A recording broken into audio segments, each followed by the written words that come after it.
ವೇದಿಕೆ ಮೇಲಿರೋ ಎಲ್ಲ ಹಿರಿಯರೇ ಮತ್ತು ಮುಂದೆ ಕೂಡ ಭಾಳ ಜನ ಹಿರಿಯರು ನಮ್ಮ ಮೇಷ್ಟ್ರುಗಳು ಭಾಳ ಜನ ಇದ್ದೀರಿ. ಇದು ಒಂದು ಕಾರ್ಯಕ್ರಮ. ನಾವು ಮೊದಲಿಗೆ ಸಿನಿಮಾ ನೋಡಿದಾಗ ಅನಿಸಿದ್ದು ಈ ಈ ಸಿನಿಮಾವನ್ನು ಜನರು ನೋಡಬೇಕು. ಅದೇನಕ್ಕೆ ಅಂದರೆ ಒಂದು ಪ್ರಜಾಸತ್ತಾತ್ಮಕ ಪ್ರಕ್ರಿಯೆ ಯಾವ ರೂಪದಲ್ಲಿ ಪರ್ಕ್ಯುಲೇಷನ್ ಆಗಬೇಕು. ಅಂಬೇಡ್ಕರ್ ಅವರು ಸಂವಿಧಾನ ಸಭೆಯಲ್ಲಿ ಸಂವಿಧಾನವನ್ನು ಮಂಡಿಸಿದ ದಿನ ಅವ್ರು ಹೇಳಿದ್ದು, ಈ ಸಂವಿಧಾನ ಈ ದೇಶದ ಜನರಿಗೆ ಎಷ್ಟು ಅರಗುತ್ತೆ ಅನ್ನೋದು ನನಗೆ ನಂಬಿಕೆ ಇಲ್ಲ, ಅದು ಮುಂದೆ ಆ ಕನಸು ಈಡೇರ್ಬೋದು ಅಂತ ಹೇಳಿದರು. ಇಲ್ಲಿ ಗಮನಿಸಬೇಕಾಗಿರೋದು ಏನಂತಂದರೆ, ಸಂವಿಧಾನ ಆಗ್ಬೋದು ಅಥವಾ ಈ ನೆಲಕ್ಕೆ ಪ್ರಜಾಸತ್ತಾತ್ಮಕ ಮೌಲ್ಯಗಳು ಅರಗಿದ್ದು ಏನಕ್ಕೆ ಅಂದರೆ ಇಡೀ ಕರ್ನಾಟಕದ ಎಲ್ಲ ದುಡಿಯುವ ಜನರಿಗೆ.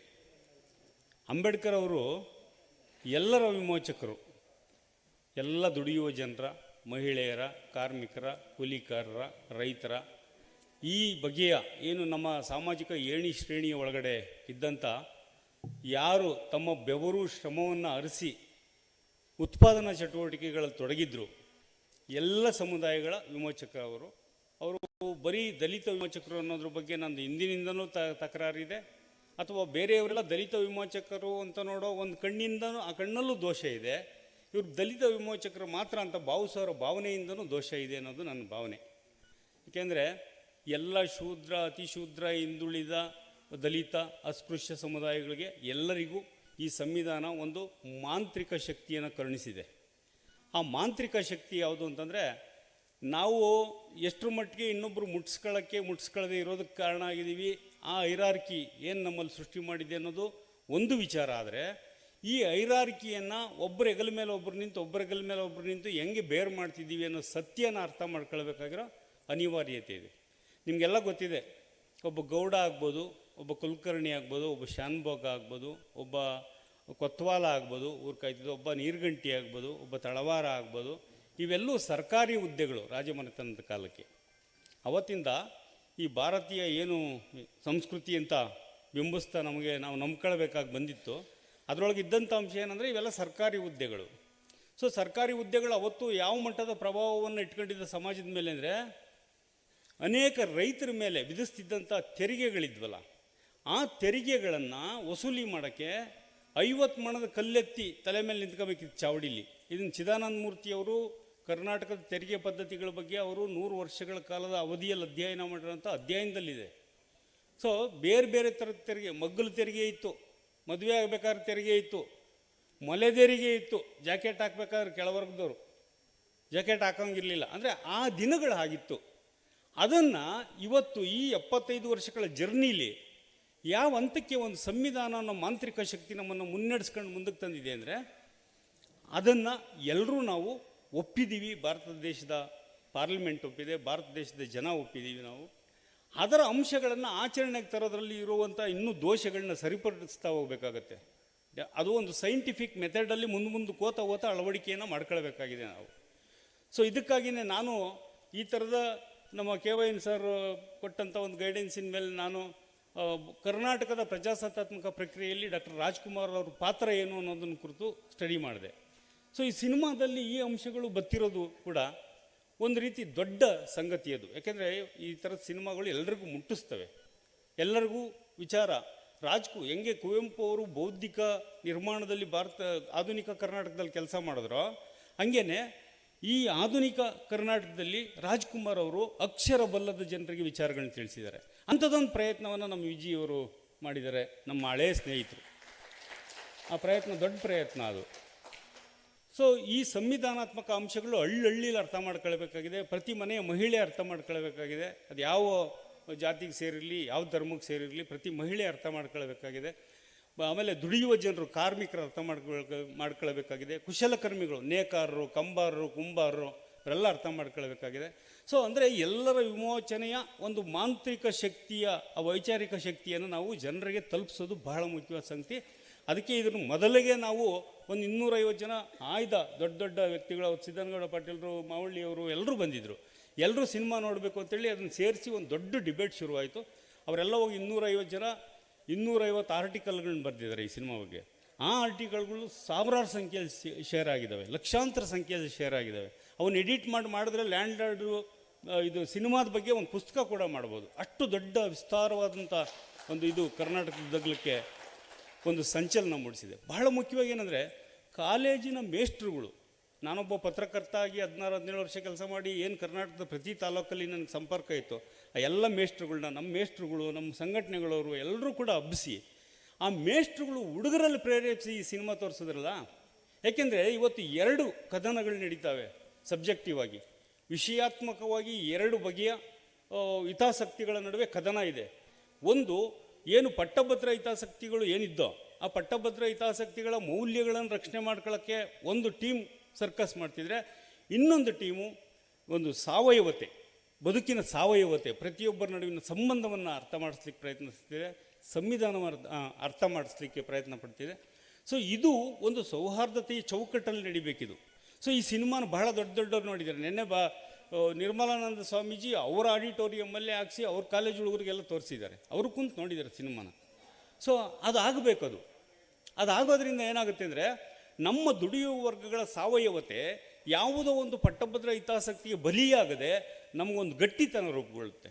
ಆ ಗಟ್ಟಿತನವನ್ನು ರೂಪಿಸೋದ್ರಲ್ಲಿ, ಆ ಎಲ್ಲರನ್ನು ಬೆಸಿಗೆ ಹಾಕೋದ್ರಲ್ಲಿ, ಆ ಹುದ್ದೆಗಳಿಗೂ ಈ ದುಡಿಯುವ ಜಾತಿಗಳಿಗೂ ಸಂಬಂಧ ಇಲ್ಲ ಅನ್ನೋದು ನಿರೂಪಣೆ ಮಾಡೋ ರೀತಿ ಒಳಗಡೆ ಇವತ್ತು ವಿಜಯ್ ಅವರದ್ದು ಲ್ಯಾಂಡ್ ಲಾರ್ಡ್ ಸಿನಿಮಾ ಮಾಡಿದೆ. ಅದರೊಳಗೆ ಜಡೇಶು ಮತ್ತು ಈ ನಮ್ಮ ಹುಡುಗಿ ಭಾಳ ಭರವಸೆ ಇಟ್ಟಿದ್ದೀವಮ್ಮ ನಿನ್ನ ಮೇಲೆ, ನೀನು ತುಂಬ ಮುಂದೆ ನಮ್ಮ ಸೆಕೆಂಡ್ ಉಮಾಶ್ರೀ ಅವ್ರ ಥರ ಹೆಸರು ಗಳಿಸ್ಬೇಕು, ಅವ್ರ ಥರ ಸಾಂಸ್ಕೃತಿಕವಾಗಿ ನಡೀಬೇಕು.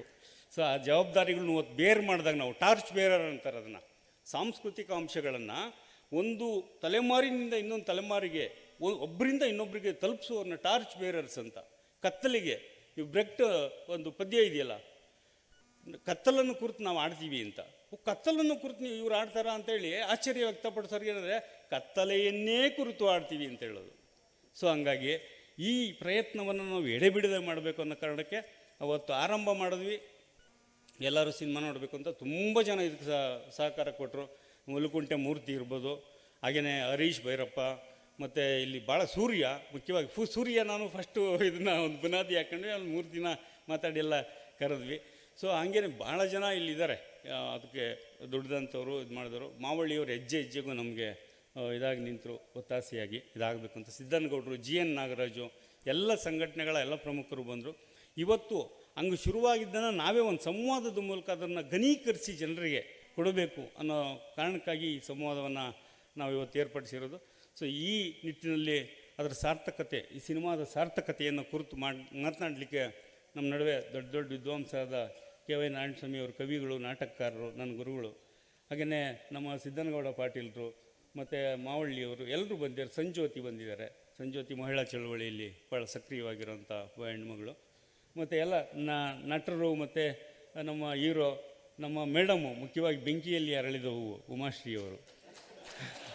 ಅವ್ರ ಜೀವನನೇ ಬೆಂಕಿಯಲ್ಲಿ ಅರಳಿರೋ ಹೂವು ಅವರು. ನಾನು ಅವ್ರ ಬಗ್ಗೆ ಬರೆದಿದ್ದೆ ಆರ್ಟಿಕಲ್, ಆ ಥರ ಆ ಟೈಟ್ಲಲ್ಲಿ, ಬೆಂಕಿಯಲ್ಲಿ ಅರಳಿದ ಹೂವು ಉಮಾಶ್ರೀ ಅಂತ. ಅವ್ರ ಹಳ್ಳಿಗಳ ಕಡೆ ನಾಟಕ ಮಾಡೋದು ನಾನು ಚಿಕ್ಕ ಹುಡುಗನಲ್ಲಿ ನೋಡಿದ್ದೀನಿ. ನಮ್ಮ ನೆಲಮಂಗಲ, ನಮ್ಮ ದೊಡ್ಡಬಳ್ಳಾಪುರ ಭಾಗದಲ್ಲೆಲ್ಲ ಬಂದು ನಾಟಕ ಮಾಡಿದ್ದಾರೆ.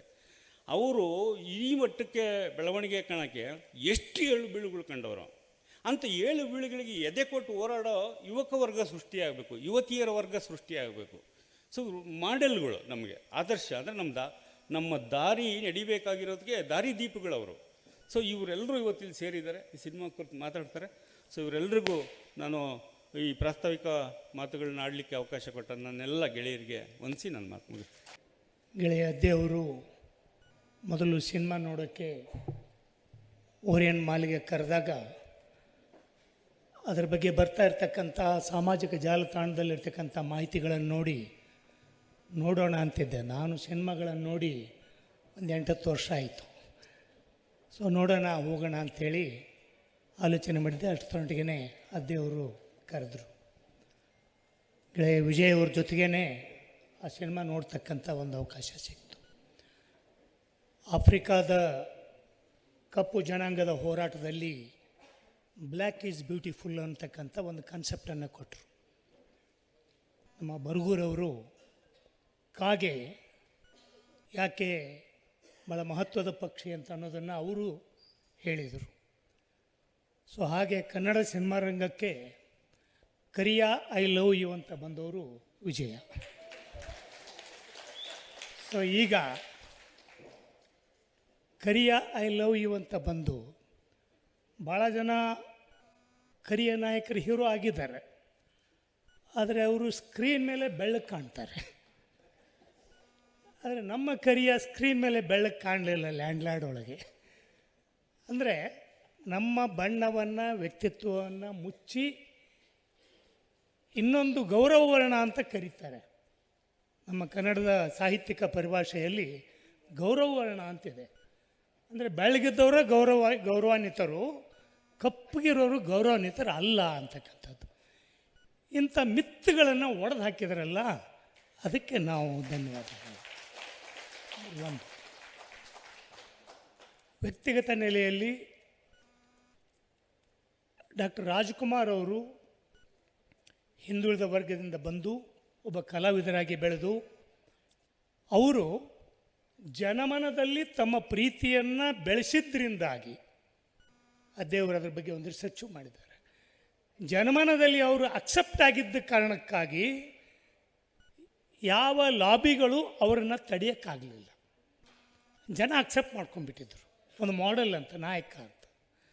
ಸೊ ಅಂಥ ಕಾಲದಲ್ಲಿ ಇವತ್ತು ಲ್ಯಾಂಡ್ಲಾರ್ಡ್ ಅಂತಕ್ಕಂಥ ಸಿನಿಮಾ ಫ್ಯೂಡಲ್ ಸಿಸ್ಟಮ್ನ ವಿರುದ್ಧ ಸಂಘರ್ಷ ಮಾಡ್ತಕ್ಕಂಥ ಒಂದು ಕಥೆಯನ್ನು ಹೊಂದಿದೆ. ನಾನು ಮೂಲತಃ ಬಿಜಾಪುರ ಜಿಲ್ಲೆಯಿಂದ ಬಂದವನು, ಒಂದು ಫ್ಯೂಡಲ್ ಫ್ಯಾಮಿಲಿಯಿಂದ ಬಂದವನು. 70ರ ದಶಕದಲ್ಲಿ 1975ರಲ್ಲಿ ದೇವರಾಜ ಅರಸರು ಆ್ಯಕ್ಚುಲಿ 1962ರೊಳಗೇ ಉಳುವವನಿಗೆ ಭೂಮಿ ಕಾನೂನು ಜಾರಿಗೆ ಬಂತು. ಆದರೆ ಅದಕ್ಕೆ ನಿಯಮಗಳನ್ನು ಸರಿಯಾಗಿ ಮಾಡದೇ ಇದ್ದ ಕಾರಣಕ್ಕಾಗಿ ಜಮೀನ್ದಾರರು ತಪ್ಪಿಸ್ಕೊಳ್ತಾ ಇದ್ದರು ಕಾನೂನಿನಿಂದ. ಆದರೆ ದೇವರಾಜ ಅರಸರು ಬಂದಾಗ ಅಲ್ಲಿ ಕಮ್ಯುನಿಸ್ಟ್ ಚಳವಳಿಗಳು, ಸಮಾಜವಾದಿ ಚಳವಳಿಗಳು ಎಲ್ಲರೂ ಸೇರಿ ಅದಕ್ಕೆ ಲ್ಯಾಂಡ್ ಟ್ರಿಬ್ಯುನಲ್ಗಳನ್ನು ಮಾಡಿ ನಿಜವಾದ ಉಳಿಮೆದಾರರು ಯಾರು ಮತ್ತು ಲ್ಯಾಂಡ್ಲಾರ್ಡ್ಗಳು ಯಾರು ಅಂತ ಗುರುತಿಸೋಕೆ, ನಿಜವಾದ ಉಳಿಮೆದಾರರಿಗೆ ಅವ್ರಿಗೆ ಭೂಮಿ ತಲುಪಬೇಕು ಅಂತಕ್ಕಂಥದ್ದು ಕರ್ನಾಟಕದಲ್ಲಿ ಒಂದು ಮಾಡೆಲ್ ಬಂತು. ಕೇರಳದಲ್ಲಿ ಬೇರೆ ಮಾಡೆಲ್ ಬಂತು, ಸರ್ಕಾರನ ಅವ್ರ ಪರವಾಗಿತ್ತು. ಆದರೆ ಇಲ್ಲಿ ಲ್ಯಾಂಡ್ಲಾರ್ಡ್ಗಳು ಇಲ್ಲಿ ದೊಡ್ಡ ಪ್ರಮಾಣದೊಳಗೆ ಇದ್ದಿದ್ದರಿಂದ, ಅದೇ ಪ್ರದೇಶದಿಂದ ಬಂದವನು ನಾನು ಕಣ್ಣಾರೆ ನೋಡಿದ್ದೀನಿ. ಆವಾಗ ಇಂಥದ್ದೊಂದು ಕಾನೂನು ಬಂದಿದೆ ಅಂತ ಮಾತಾಡಿದ ವ್ಯಕ್ತಿಯನ್ನು ನಮ್ಮ ಕಡೆ ಹಗೆ ಅಂತಾರೆ. ನಾನು ಸಣ್ಣ ಹುಡುಗ ಆವಾಗ. ಹಾಗೆ ಅಂದರೆ ಜೋಳ ಹಾಕೋಕ್ಕೆ ದೊಡ್ಡದೊಂದು 10 ಅಡಿ ಬಾವಿ ತೋಡಿರ್ತಾರೆ. ಜೀವಂತವಾಗಿ ಅವನನ್ನು ಅದರೊಳಗೆ ಹಾಕಿದ್ದನ್ನು ನಾನು ಕಣ್ಣಾರೆ ನೋಡಿದ್ದೀನಿ. ಸೊ ಅಂಥ ಒಂದು ಫ್ಯೂಡಲ್ ಸಿಸ್ಟಮ್ ಇತ್ತು. ಅದರ ಎಳೆಯನ್ನು ಇಟ್ಕೊಂಡು ಭಾಳ ಜನ ಹೇಳ್ತಾರೆ, ಈಗ ಈ ಸಿಸ್ಟಮ್ ಇದೆಯಾ. ಸುಮಾರು 28 ಲಕ್ಷ ಕುಟುಂಬಗಳು ದೇವರಾಜ ಅರಸರ ಕಾರಣಕ್ಕಾಗಿ ಜಮೀನನ್ನು ಪಡೆದ್ರು ಮತ್ತು ವಾಸದ ಮನೆಗಳನ್ನು ಪಡೆದ್ರು, ಉಳುವವನಿಗೆ ಭೂಮಿ ಕರ್ನಾಟಕದಲ್ಲಿ ಜಾರಿಗೆ ಬಂದಿದ್ದಕ್ಕಾಗಿ. ಸೊ ಅದು ಇವತ್ತಿದೆಯಾ ಅಂತ ತಂದರೆ, ಇತ್ತೀಚೆಗೆ ಗಜೇಂದ್ರಗಢದ ಹತ್ರ ಹನುಮನಾಳದಲ್ಲಿ ಒಂದು ಮಗು, ದಲಿತರ ಮಗು ದೇವಸ್ಥಾನದಲ್ಲಿ ಹೋಗಿದ್ದಕ್ಕಾಗಿ ಆ ಮಗುನ ಹಿಡಿದು ಹೊಡೆದದ್ದನ್ನು ನಾವು ನೋಡಿದ್ದೀವಿ. ಸೊ ಅದನ್ನು ಈ ಸಿನಿಮಾ ಇವತ್ತಿಗೂ ಹೇಳ್ತದೆ. ಮರ್ಯಾದಾ ಹತ್ಯೆ ವಿಷಯ ಬರೀ ಲ್ಯಾಂಡ್ಲಾರ್ಡ್ ಒಂದೇ ಇಲ್ಲ, ಇಲ್ಲಿ ಆ ಜಮೀನ್ದಾರಿ ವ್ಯವಸ್ಥೆ ಸೃಷ್ಟಿಸ್ತಕ್ಕಂಥ ಸಾಂಸ್ಕೃತಿಕ ಆಯಾಮಗಳಿದಾವಲ್ಲ. ಒಂದು ಜಮೀನ್ದಾರಿ ವ್ಯವಸ್ಥೆ ಕೇವಲ ಒಂದು ಆರ್ಥಿಕ ವ್ಯವಸ್ಥೆ ಆಗಿರೋದಿಲ್ಲ, ಅದು ಭೂಮಿ ಅಂತಕ್ಕಂಥ ಆರ್ಥಿಕತೆ ಮಾತ್ರ ಇರೋದಿಲ್ಲ, ಅದ್ರ ಜೊತೆಗೇನೆ ಹಲವಾರು ಸಂಸ್ಕೃತಿಗಳನ್ನ ಹುಟ್ಟಾಕ್ತದೆ. ದೇವದಾಸಿ ಪದ್ಧತಿಯನ್ನು ಆ ಜಮೀನ್ದಾರಿ ಫ್ಯೂಡಲ್ ಸಿಸ್ಟಮೇ ಹುಟ್ಟಾಕಿದ್ದು. ಆ ಜಮೀನ್ದಾರಿ ವ್ಯವಸ್ಥೆ ಬಗ್ಗೆ ದೇವದಾಸಿ ವ್ಯವಸ್ಥೆ ಬಗ್ಗೆ ಸಿನಿಮಾ ಮಾತಾಡ್ತದೆ, ದೇವದಾಸಿ ವ್ಯವಸ್ಥೆ ಬಗ್ಗೆ ಮಾತನಾಡ್ತದೆ, ಮರ್ಯಾದಾ ಹತ್ಯೆ ಬಗ್ಗೆ ಮಾತಾಡ್ತದೆ. ಭಾಳ ಸೂಕ್ಷ್ಮವಾಗಿ ಅದನ್ನು ಭಾಳ ಜನ ಗಮನಿಸಲಿಲ್ಲ ಅಂತ ಕೇಳ್ತೀನಿ. ಸೋಷಿಯಲ್ ಮೀಡಿಯಾದಲ್ಲಿ ಅದನ್ನು ನೋಡಿದೆ ನಾನು.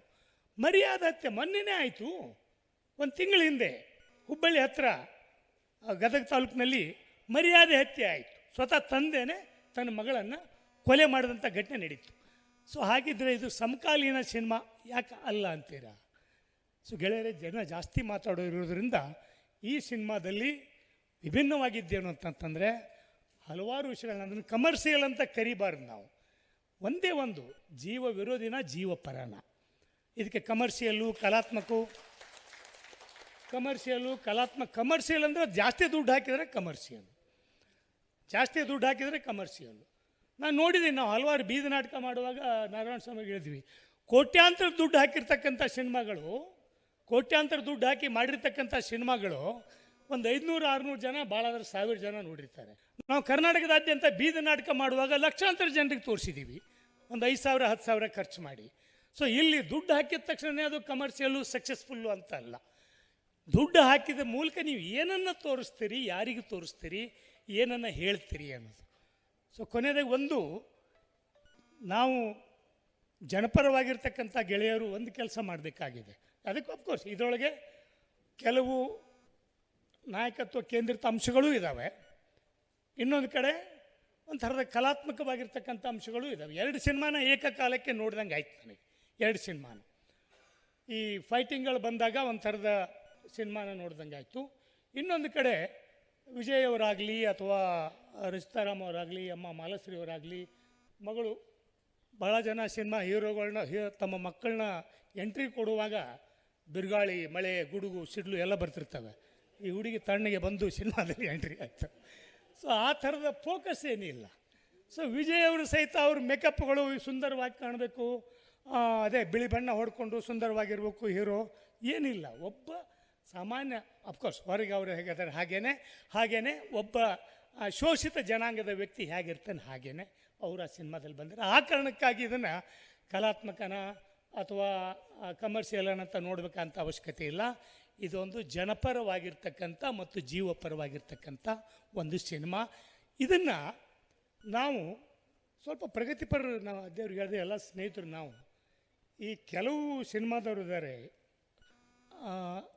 ಕೆಲವು ನಾಟಕಕಾರರು ಇದ್ದರು 70-80ರ ದಶಕದಲ್ಲಿ. ಇವರು ನಾಟಕ ಬರೀತಾ ಇದ್ದಾರೆ ಅಂತ ಪ್ರಚಾರ, ನಾಟಕ ಬಂದಿರೋದಿಲ್ಲ, ಪ್ರಿಂಟೇ ಆಗಿರೋದಿಲ್ಲ, ಬರಿತಾ ಇದ್ದಾರೆ ಅಂತ. ಭಾಳ ದೊಡ್ಡ ನಾಟಕಕಾರರು ಬರಿತಾ ಇದ್ದಾರೆ. ಆಮೇಲೆ ಅದರೊಳಗೆ ಏನಿದೆ ಅನ್ನೋದು ಮೊದಲನೇ ಪತ್ರಿಕೆಯಲ್ಲಿ ಬರ್ತಿತ್ತು. ಇನ್ನು ನಾಟಕ ಪ್ರಿಂಟ್ ಆಗಿಲ್ಲ, ಬರೆದಿಲ್ಲ, ಅಂಥವ್ರು ನೋಡ್ತೀವಿ. ಪ್ರಿಂಟ್ ಆದ ಮೊದಲನೇ ವಾರಕ್ಕೇ 1000 ಕಾಪಿ ಆಗಿ ಖಾಲಿ ಆಗುವಂಥ ಸುದ್ದಿಗಳು ಬರ್ತಾಯಿದ್ದು. ಸೊ ಈ ಥರ ಅದನ್ನು ಥಿಯರೈಸ್ ಮಾಡೋದಿದೆಯಲ್ಲ, ಪಾಪ್ಯುಲರೈಸ್ ಮಾಡೋದು, ಇದು ಅವರಿಗೆ ನಾಟಕದಲ್ಲಿ ಏನಿರ್ತದೆ ಗೊತ್ತಿಲ್ಲ. ಆದರೆ ಅದನ್ನು ಥಿಯರೈಸ್ ಮಾಡೋದಿದೆಯಲ್ಲ, ಅದು ವ್ಯವಸ್ಥಿತವಾಗಿ ಮಾಡ್ತಾರೆ. ಸೊ ನಾವು ಅದರಲ್ಲಿ ಹಿಂದೆ ಬಿದ್ದಿದ್ದೀವಿ ಪ್ರಗತಿಪರರು. ಯಾಕೆಂದರೆ ನೀವು ಪ್ರತಿನಿಧಿಸ್ತಕ್ಕಂಥ ಜನ ಒಂದು ಅನಕ್ಷರಸ್ಥರು, ಇನ್ನೊಂದು ಕಲ್ಚರಲ್ ಮೂಮೆಂಟ್ಗಳನ್ನು ಅದನ್ನೊಂದು ಚಳವಳಿಯಾಗಿ ರೂಪಿಸ್ಬೇಕಂತಕ್ಕಂಥ ಕಲ್ಪನೆ ಇಲ್ಲದೆ ಇರೋರು. ಸೊ ಒಂದು, ನಾನು ಅವತ್ತು ಟಿ ವಿಲಿ ಮಾತಾಡಿ ಹೇಳಿದೆ, ಸಂಪತ್ತಿಗೆ ಸವಾಲು ಬಂದಾಗ ಅದು ಒಂದು ಥರದ ಅಫ್ಕೋರ್ಸ್ ತಪ್ಪು ಮಾಡಿದವ್ರಿಗೆ ಶಿಕ್ಷೆ ಆಗಬೇಕು, ಒಳ್ಳೆಯವರು ಕೆಟ್ಟವರು, ಬ್ಲ್ಯಾಕ್ ಆ್ಯಂಡ್ ವೈಟ್ ಅಂತಕ್ಕಂಥ ಕಾನ್ಸೆಪ್ಟ್ ಇತ್ತು. ರಾಜ್ಕುಮಾರ್ ಅವರು ಬಂದರು, ವಜ್ರಮುನಿ ಅವ್ರನ್ನ ಅಟ್ಯಾಕ್ ಮಾಡಿದರು, ದೇಸಾಯಿ ಗೌಡ ಜೈಲಿಗೆ ಹೋದ ಅಂತ ಅನ್ನೋದು ಒಂದು ಇದು. ಸೊ ಹಾಗೆಯೇ ಹಲವಾರು ಕಾರ್ಮಿಕರ ಸಿನಿಮಾಗಳು ಬಂದಿದ್ದಾವೆ, ಹಿಂದಿಯಲ್ಲಿ ಬಂದಿದ್ದಾವೆ, ಕನ್ನಡದಲ್ಲಿ ಬಂದಿದ್ದಾವೆ. ಸಮಾಜಕ್ಕೂ ಬದಲ್ ಡಾಲು ಅಂತಕ್ಕಂಥದ್ದು ಬಂತು, ಕನ್ನಡದಲ್ಲಿ ಕಾರ್ಮಿಕ ಕಳ್ಳನಲ್ಲ, ಅನುರಾಗ ಅರಳಿತು. ಅಲ್ಲಿ ಒಂದು ಥಿಯರಿ ಬಂತು 70-80ರ ದಶಕದಲ್ಲಿ. ಈ ಸಂಘರ್ಷವನ್ನು ತಪ್ಪಿಸೋಕೆ ಹೇಗೆ ವಿನೋಬಾ ಭಾವೆಯವರು ಭೂ ಸಂಘರ್ಷವನ್ನು ತಪ್ಪಿಸೋಕೆ ತೆಲಂಗಾಣದಲ್ಲಿ ಸಶಸ್ತ್ರ ಕ್ರಾಂತಿ ಆಯ್ತಲ್ಲ, ಅಲ್ಲಿ ಕೆಂಬಾವುಟ ಹಿಡಿದು ಮಾಡಿದರು, ಅಂಥ ಚಳವಳಿಯನ್ನು ತಪ್ಪಿಸೋಕೆ ವಿನೋಬಾ ಭಾವೆಯವರು ಭೂದಾನ ಚಳವಳಿಯನ್ನು, ಅಂದರೆ ದೊಡ್ಡ ದೊಡ್ಡ ಜಮೀನ್ದಾರಿಗೆ ಭೂಮಿ ಇದ್ದರೆ ಒಂದಿಷ್ಟು ಬಡವರಿಗೆ ಬಿಟ್ಟುಕೊಡಿ ಅಂತಕ್ಕಂಥದ್ದನ್ನು ಮಾಡಿದರು. ಸೊ ಆ ಟೈಮಲ್ಲಿ ಬಂದಿದ್ದು ಚೋಮನ ದುಡಿ, ಭೂಮಿಯನ್ನು ಕೇಳಬೇಕು ಅಂತಕ್ಕಂಥ ಕಲ್ಪನೆ ಬಂದಿದ್ದು. ಸೊ ಅದಕ್ಕಿಂತಲೂ ಮುಂಚೆ ಬಂದಿದ್ದು ಒಂದು ಗಾಂಧಿಯನ್ ಥೇರಿ ಅಂತಾರೆ, ಅದಕ್ಕೆ ಏನು ಟ್ರಸ್ಟಿಶಿಪ್ ಥೇರಿ, ಮಾಲೀಕರು ಕಾರ್ಮಿಕರು ಕೂಡಿ ಬಾಳಬೇಕು ಅಂತ. ನೋಡಿ 2 ಸಿನಿಮಾ ಬಂದು ಕನ್ನಡದಲ್ಲಿ ಭಾಳ ಪ್ರಮುಖವಾಗಿದ್ದು. ಏನಂದರೆ ಕಾರ್ಮಿಕರು ಚಳವಳಿ ಮಾಡ್ತಾರೆ, ಕಾರ್ಮಿಕರ ಚಳವಳಿ ಮಾಡುವಾಗ ತಿಂಗಳಾಗ್ತದೆ, 2 ತಿಂಗಳಾಗ್ತದೆ, ಹೀರೋ ಉಪವಾಸ ಕೂತಿರ್ತಾನೆ, ಹೀರೋಯಿನಿ ಆ ಕಡೆಯಿಂದ ಒಂದು ಸಲ ಕಾರನ್ನ ಹೋಗ್ತಿರ್ತಾಳೆ, ಆಕೆ ಮಾಲೀಕನ ಮಗಳು. ಆಕೆ ಆ ಹೀರೋನ ನೋಡಿ ಭಾಳ ಪ್ರೇಮ ಉಕ್ಕಿ ಬರ್ತದೆ. ಸೊ ನಾನು 45 ವರ್ಷ ಆಯಿತು ಈ ಕಾರ್ಮಿಕ ರೈತ ಚಳವಳಿಯಲ್ಲಿ ಇದ್ದು, ಎಲ್ಲೂ ಹೀರೋಯಿನಿ ಮಾಲೀಕರ ಮಗಳು ನಮ್ಮ ಕಾರ್ಮಿಕ ನಾಯಕರನ್ನ ಮದುವೆ ಆಗಿದ್ದನ್ನು ನಾನು ನೋಡಿಲ್ಲ, ಹೋಗಲಿ ನೋಡಿದ್ದೂ ನೋಡಿಲ್ಲ. ಸೊ ಅಲ್ಲಿ ಸಿನಿಮಾದಲ್ಲಿ ಆಕೆ ಬಂದು ಹೀರೋನ ನೋಡ್ತಾಳೆ, ಆಮೇಲೆ ಆಕೆ ಹೋಗಿ ಮನೆಗೆ ಉಪವಾಸ ಕುಂದಿರ್ತಾಳೆ. ಎಲ್ಲ ಕಾರ್ಮಿಕರ ಕೈಗಾರಿಕೆಗಳ ಮಾಲೀಕರಿಗೂ ಒಬ್ಬಕ್ಕೆ ಹೆಣ್ಮಗಳಿರ್ತಾಳೆ. ಸೊ ಆಕೆ ಏನು ಮಾಡ್ತಾಳೆ, ನೀವು ಅವ್ಗೆ ಮದುವೆ ಮಾಡಿಕೊಡು, ಅಧ್ಯಯನ ಮದುವೆ ಮಾಡಿಕೊಡದೇ ಇದ್ದರೆ ನಾನು ಉಪವಾಸ ಸಾಯ್ತೀನಿ ಅಂತ ಆಕೆ ಹೇಳ್ತಾಳೆ. ಹೀರೋ ಅಲ್ಲಿ ಟೆಂಟ್ನ ಉಪವಾಸ ಕುಂದಿರ್ತಾನೆ, ಹೀರೋಯಿನಿ ಮನೆಗೆ ಉಪವಾಸ ಕುಂದಿರ್ತಾಳೆ. ಅಪ್ಪ ಕೈಗಾರಿಕೆಗಳು ನಿಂತು ಹೋಗಿರ್ತವೆ. ಇಷ್ಟೆಲ್ಲ ಇದ್ದೂ ಇದು ಶ್ರೀಲಂಕಾದ ಸಿನಿಮಾ ಮೂಲದಲ್ಲಿ ಮೊದಲು ಬಂದಿದ್ದು. ಆ ಸಿನಿಮಾದಲ್ಲಿ ಕೈಗಾರಿಕೆಗಳು ನಿಂತು ಹೋದಾಗ ಮಾಲೀಕ ನೋಡ್ತಾನೆ, ಓಹೋ ನಾವು ಯಾಕೆ ಮಾಡಬೇಕು ಅಂತ ಅಲ್ಲಿಂದ ಬಂತು ಗಾಂಧಿಯನ್ ಟ್ರಸ್ಟಿಶಿಪ್ ಥಿಯರಿ. ಸೊ ಅವಾಗ ಏನು ಮಾಡ್ತಾನೆ ಮಾಲೀಕ, ಒಪ್ಕೊತಾನೆ ಮಗಳನ್ನ ಕೊಡೋಕ್ಕೆ. ಸೊ ಕಾರ್ಮಿಕ ವರ್ಗ ಭಯಂಕರ ಖುಷಿಯಾಗಿ, ಅಲ್ಲಿ ಕೆಂಪು ಬಾವುಟನೇ ಹಿಡಿದಿರ್ತಾರೆ, ಖುಷಿಯಾಗಿ ಬಂದು ಮಾಲೀಕ ಬಂದು ಎಳ್ನೀರು ಕುಡಿಸ್ತಾನೆ, ಇಲ್ಲ ಹಣ್ಣಿನ ರಸ ಕುಡಿಸ್ತಾನೆ. ಸೊ ಅಲ್ಲಿಗೆ ಹೋರಾಟ ಮುಗೀತದೆ. ಅಂತಿಮವಾಗಿ ಏನಪ್ಪ ಅಂತಂದರೆ ಕಾರ್ಮಿಕ ವರ್ಗದ ನಾಯಕನ ವರ್ಗ ಸ್ಥಿತ್ಯಂತರ ಆಗ್ತದೆ. ಅಂದರೆ ಕಾರ್ಮಿಕ ವರ್ಗದ ನಾಯಕ ಮಾಲೀಕನ ಅಳಿಯ ಆಗ್ತಾನೆ. ಸೊ ಅಲ್ಲಿಗೆ ಹೋರಾಟ ಅಂತ್ಯ ಆಗ್ತದೆ. ಇದು ಟ್ರಸ್ಟಿಶಿಪ್ ಥಿಯರಿ. ಗಾಂಧೀಜಿಯವರು ಟ್ರಸ್ಟಿಶಿಪ್ ಥಿಯರಿ ನಾನು ಟೀಕೆ ಮಾಡ್ತಾ ಇಲ್ಲ. ಮಾಲೀಕರು ಮತ್ತು ಕಾರ್ಮಿಕರು ಕೂಡಿ ಬಾಳಬೇಕು, ಹಂಚ್ಕೋಬೇಕು ಅಂತಕ್ಕಂಥದ್ದು. ಅದನ್ನು ಗಾಂಧೀಜಿಯವ್ರಿಗೆ ಅವಾಗಲೇ ನಿರಾಶೆ ಆಯಿತು. ಬಜಾಜಿನ ಮೇಲೆ ನಿರೀಕ್ಷೆ ಇಟ್ಟಿದ್ರು, ಅದು ಆಗಲಿಲ್ಲ. ಸೊ ಒಂದು ಹಂತ ಇದನ್ನು, ಅದು 70-80 ದಶಕದ ಸಿನಿಮಾಗಳು. ಸೊ ಆಮೇಲೆ ಚೋಮನ ದುಡಿ ಭೂಮಿ ಕೇಳ್ದ, ಆಗಲಿಲ್ಲ. ಆದರೆ 70ರ ದಶಕದಲ್ಲಿ ಕಾನೂನು ಬಂದ ಮೇಲೆ ಭಾಳ ದೊಡ್ಡ ಪ್ರಮಾಣದೊಳಗೆ ಆಗದೇ ಇದ್ರೂ ಕರ್ನಾಟಕ ಇಡೀ ಇಂಡಿಯಾದಲ್ಲಿ ಮಾಡೆಲ್ ಆಗಿ ಭೂಮಿ ಬಂತು. ಸೊ ಈಗ ಈ ಸಿನಿಮಾಕ್ಕೆ ಬಂದರೆ ಅದರ ಮುಂದುವರಿದ ಭಾಗವಾಗಿ ಈ ಸಿನಿಮಾದ ದೊಡ್ಡ ಪ್ಲಸ್ ಪಾಯಿಂಟ್ ಏನಂತಂದರೆ ಅಂದರೆ ಭಾಳ ಸಿನಿಮಾಗಳಲ್ಲಿ ಹೀರೋಗಳು ಕೊನೆಗೆ ಶತ್ರುಗಳನ್ನು ಹೊಡೆದು ಹೆಣದ ರಾಶಿ ಮೇಲೆ ಕೂತು ಸಿನಿಮಾ ಎಂಡ್ ಆಗ್ತದೆ. ಬಟ್ ಇಲ್ಲಿ ನಾನು ಹಾಗೆ ತಿಳ್ಕೊಂಡಿದ್ದೆ, ಕೊನೆಯ ಸೀನ್ ಬಂದಾಗ ಇನ್ನೇನಪ್ಪ ಎಲ್ಲ ಹೀರೋನ ಹೊಡೆದ್ಬಿಟ್ನಲ್ಲ, ಮುಗೀತು ಅಂತ. ಆಮೇಲೆ ಹೀರೋ ಬಂದು ಅವ್ರನ್ನೆಲ್ಲರನ್ನು ಪೊಲೀಸ್ ಸ್ಟೇಷನ್ ಮುಂದೆ ಕುಂದಿರಿಸಿ ಈ ದೇಶದಲ್ಲಿ ಜಮೀನ್ದಾರಿಕೆ ಅಲ್ಲ, ಸಂವಿಧಾನದ ಮಾತು ನಡಿಬೇಕು ಅಂತ ಅನ್ನೋದಿದೆಯಲ್ಲ, ಅದು ಕ್ಲೈಮ್ಯಾಕ್ಸ್. ಕನ್ನಡ ಸಿನಿಮಾ ರಂಗದ ಇತಿಹಾಸದಲ್ಲಿ ಕೆಲವನ್ನು ಸೂಚ್ಯವಾಗಿ ಹೇಳಿದ್ದಾರೆ. ಕೆಲವು ನಿರ್ದೇಶಕರು, ಜನಪರವಾಗಿರ್ತಕ್ಕಂಥ ನಿರ್ದೇಶಕರು ಸೂಚ್ಯವಾಗಿ ಹೇಳಿದ್ದಾರೆ. ಇಲ್ಲಿ ಸೂಚ್ಯವಾಗಿ ಹೇಳ್ದೇನೆ ನೇರವಾಗಿ ಯಾವ ಜನಾಂಗಕ್ಕೆ ತಲುಪಬೇಕೋ ಕೊನೆಗೆ ಏನು ಮಾಡ್ತಾರೆ, ಪೊಲೀಸ್ ಹಿಡ್ಕೊಂಡು ಹೋಗ್ತಾರೆ, ಅದು ಸಂವಿಧಾನಾತ್ಮಕ ಕ್ರಿಯೆನೇ. ಆದರೆ ಇಲ್ಲಿ ಅದನ್ನು ವಿತ್ ಸ್ಟೇಟ್ಮೆಂಟ್ ಹೇಳ್ತಾರಲ್ಲ, ಸಂವಿಧಾನದ ಆಡಳಿತ ನಡಿಬೇಕು ಅಂತ.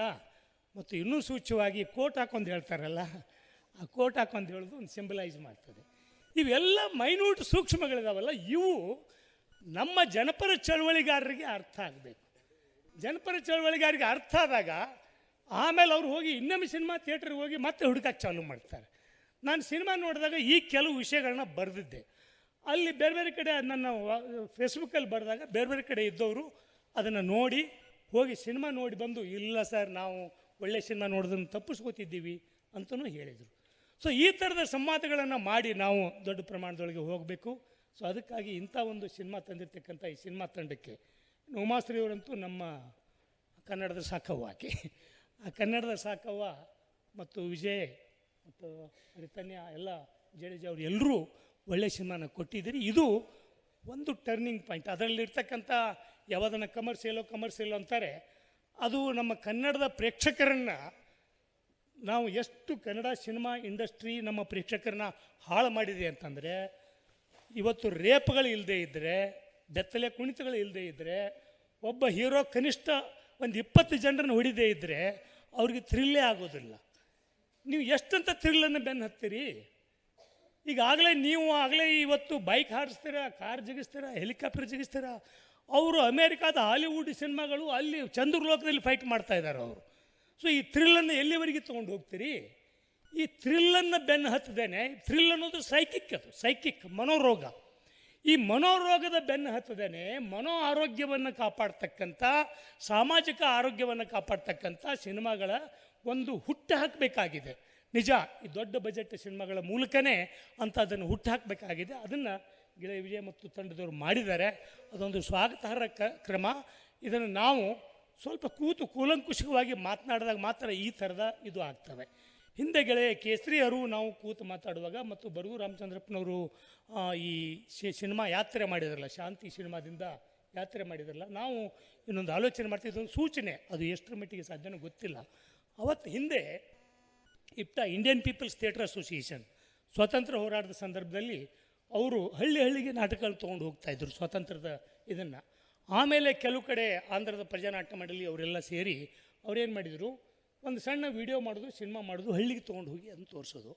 ಹಾಗೆ ನಾವು ಒಂದು ಟೂರಿಂಗ್ ಯೂನಿಟ್, ಸಿನಿಮಾ ಪ್ರೊಜೆಕ್ಟರ್, ಈಗೇನು ದೊಡ್ಡ ಕಾಸ್ಟ್ಲಿ ಅಲ್ಲ, ಸಿನಿಮಾ ಪ್ರೊಜೆಕ್ಟ್ರನ್ನು ತೊಗೊಂಡು ಹೋಗಿ, ಯಾಕೆಂದರೆ ಈ ಥರದ ಸಿನಿಮಾಗಳನ್ನು ನೋಡಬೇಕಾದವರು ಮಧ್ಯಮ ವರ್ಗದವರು ಬಹುತೇಕ ನಮ್ಮ ಶೂದ್ರರೇನಿದಾರಲ್ಲ ಅವರು ಬ್ರಾಹ್ಮಣರಾಗೋ ಅವಸರದಲ್ಲಿದ್ದಾರೆ.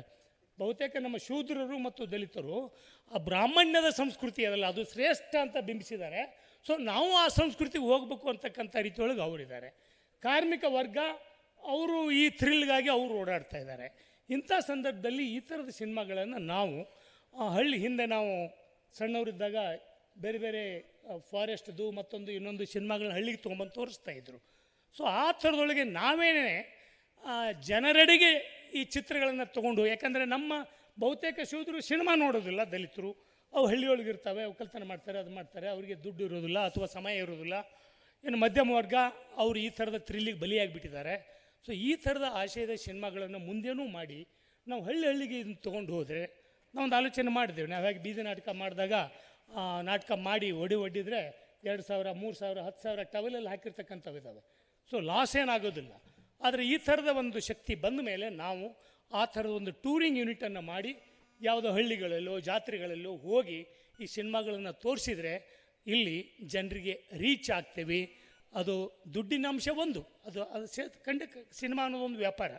ಅದ್ರ ಜೊತೆಗೇ ಈ ಥರದ ಜನರಿಗೆ ತಲುಪಬೇಕು ಅಂತ ತಂದಾಗ ಯಾವ ಜನರಿಗೆ ತಲುಪಬೇಕೋ ಆ ಜನರಿಗೆ ತಲುಪಬೇಕು, ಯಾವ ಜನರಿಗೆ ಹೇಳಬೇಕೋ ಆ ಜನರಿಗೆ ಹೇಳಬೇಕು.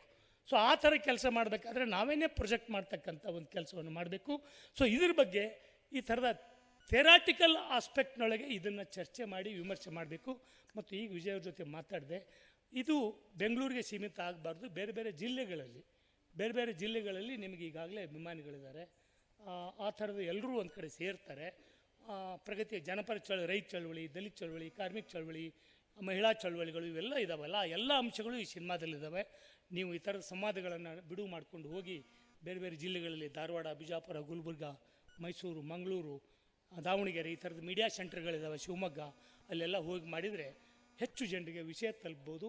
ಆಮೇಲೆ ಅದು ಬೇರೆ ಬೇರೆ ಮಾಧ್ಯಮದಲ್ಲಿ ಬಂದಾಗ ಅವಾಗಲೂ ಸಿನಿಮಾ ನೋಡ್ಬೋದು. ಉದ್ದೇಶ ಇಷ್ಟೇ, ಈ ವಿಷಯ ನಿಮ್ಮ ಶ್ರಮ ಜನರಿಗೆ ತಲುಪಲಿ ಅಂತ ಹಾರೈಸಿ ಮತ್ತು ಇದೇ ಥರದ ಶ್ರಮವನ್ನು ಮುಂದುವರಿಸಿ ನಿಮ್ಮ ಜೊತೆ ನಾವೆಲ್ಲರೂ ಇದ್ದೀವಿ ಅಂತ ಹೇಳಿ ನನ್ನ ಮಾತನ್ನು ಮುಗಿಸ್ತೀನಿ. ನಮಸ್ಕಾರ. ಕೆಲವ್ರ ಬಗ್ಗೆ ಮಾತನಾಡಿದ್ರೆ ಪ್ರೀತಿಯಿಂದ ಹೇಳಬೇಕಾದ ಮಾತುಗಳಿತ್ತು, ಉಮಾಶ್ರೀ ಅವ್ರ ಬಗ್ಗೆ ಇರಬಹುದು ಅಥವಾ ವಿಜಯ್ ಬಗ್ಗೆದೇ ಇರಬಹುದು. ಆದರೆ ಅವನ್ನೆಲ್ಲನೂ ಹೇಳೋದಕ್ಕೆ ಅವಕಾಶ ಇಲ್ಲ. ಮತ್ತು ಹೇಳೋದನ್ನು ಸಾರ ರೂಪದಲ್ಲಿ ಬೇರೆ ಹೇಳಿ ಅಂತ ಅವ್ರಿಗೆಲ್ಲ PhD ಕೊಡಿಸಿದ್ದು ನಾನೇ. ನನಗೇನೆ ಈಗ ಅವನು ಸಾರ ರೂಪದಲ್ಲಿ ಹೇಳಿ ಅಂತ. ಇನ್ನು ಮುಂದೆ ಈ ಸಾರ ರೂಪದಲ್ಲಿ ಹೇಳುವಂಥ ಕಾರ್ಯಕ್ರಮಕ್ಕೆ ದಯಮಾಡಿ ನಮ್ಮನ್ನು ಕರಿಬೇಡ್ರೆ. ಅದು ನಮ್ಮ ವಿದ್ಯಾರ್ಥಿಗಳೇ ಈ ರೀತಿ ಸಾರ ರೂಪದಲ್ಲಿ ಹೇಳಿ ಅಂತಲೇ ಹೇಳಿ ನಮಗೆ ಮನಸ್ಸಿಗೆ ನೋವು ಉಂಟು ಮಾಡಿ ನೀವು ಅಲ್ಲ. ಈಗ ಸಿನಿಮಾನ ಕುರಿತಾದ ಮಾತಿಗೆ ಬರೋದಾದರೆ, ಈ ಸಿನಿಮಾ 2 ಕಾರಣಕ್ಕೆ ನನಗೆ ತುಂಬ ಹತ್ತಿರವಾದದ್ದು. ಒಂದು, ಮೂಲಭೂತವಾಗಿ ನಾವೆಲ್ಲ ಕೂಡ ಏನೇ ಮಾತನಾಡ್ತಾ ಇದ್ದರೂ ಕೂಡ ಮಾತನಾಡೋದು ನಮ್ಮ ಭಾವ ಜಗತ್ತು ಅಂತೊಂದು ಇರುತ್ತಲ್ಲ, ಅದು ಕನೆಕ್ಟ್ ಆಗಿರೋದು ನಮ್ಮ ಭಾಷೆಯ ಮೂಲಕ ಮತ್ತು ಆ ಭಾಷೆಯನ್ನು ಆಡುವ ಪ್ರದೇಶದ ಮೂಲಕ. ಸೊ ಈ ಎರಡೂ ಸಿನಿಮಾದೊಳಗೆ ಆ್ಯಕ್ಚುಲಿ ರೆಫರ್ ಆಗುವಂಥ ಸಂಗತಿಗಳು ಇಡೀ ಕರ್ನಾಟಕದ ಬೇರೆ ಬೇರೆ ಕಡೆಯೆಲ್ಲ ಇವೆ ದ್ರವ್ಯಗಳು. ಆದರೆ ಅದು ಸಂಭವಿಸ್ತಾ ಇರುವಂಥ ಜಾಗ ಅಂತ ಅವರು ತೋರಿಸ್ತಾ ಇರೋದು ಕೋಲಾರ ಜಿಲ್ಲೆಯನ್ನು. ಸೊ ಹಾಗಾಗಿ ಆ ಕೋಲಾರದ ಮಾತಿನ ಇಂಪು ಮತ್ತು ಕೋಲಾರ ಮತ್ತೆ ಕೋಲಾರ ಅನ್ನೋ ಪ್ರದೇಶ, ಮತ್ತು ಅಲ್ಲಿ ಒಂದು ಇದು ಬರುತ್ತೆ, ಅವರು ಸೈನ್ ಬೋರ್ಡ್ ಹಾಕಿರ್ತಾರೆ, ಅದರಲ್ಲಿ ಮುಳುವಾಗಿಲು ಕೋಲಾರ ಅಂತೆಲ್ಲ ತೋರಿಸ್ತಿರ್ತಾರೆ. ಈ 2 ಕಾರಣಗಳಿಂದಾಗಿ ಮೊದಲಿಗೆ ಅದು ನನ್ನನ್ನು ಅದು ಹೇಳ್ತಾರೆ ಲವ್ ಅಟ್ ಫಸ್ಟ್ ಸೈಟ್ ಅಂತ ಹೇಳ್ತಾರಲ್ಲ, ಆ ರೀತಿ ಇದು ನನಗೆ ತುಂಬ ಇಷ್ಟವಾಯಿತು. ಮತ್ತು ಈ ಮಾಸ್ತಿ ಅನ್ನೋ ಹೆಸರು ನಾನು ಅನೇಕ ಸಾರಿ ಸಿನಿಮಾಗಳನ್ನು ನೋಡ್ತಿರುವಾಗ ಸಂಭಾಷಣೆ ಮಾಸ್ತಿ ಅಂತೆಲ್ಲ ಬರ್ತಿತ್ತು.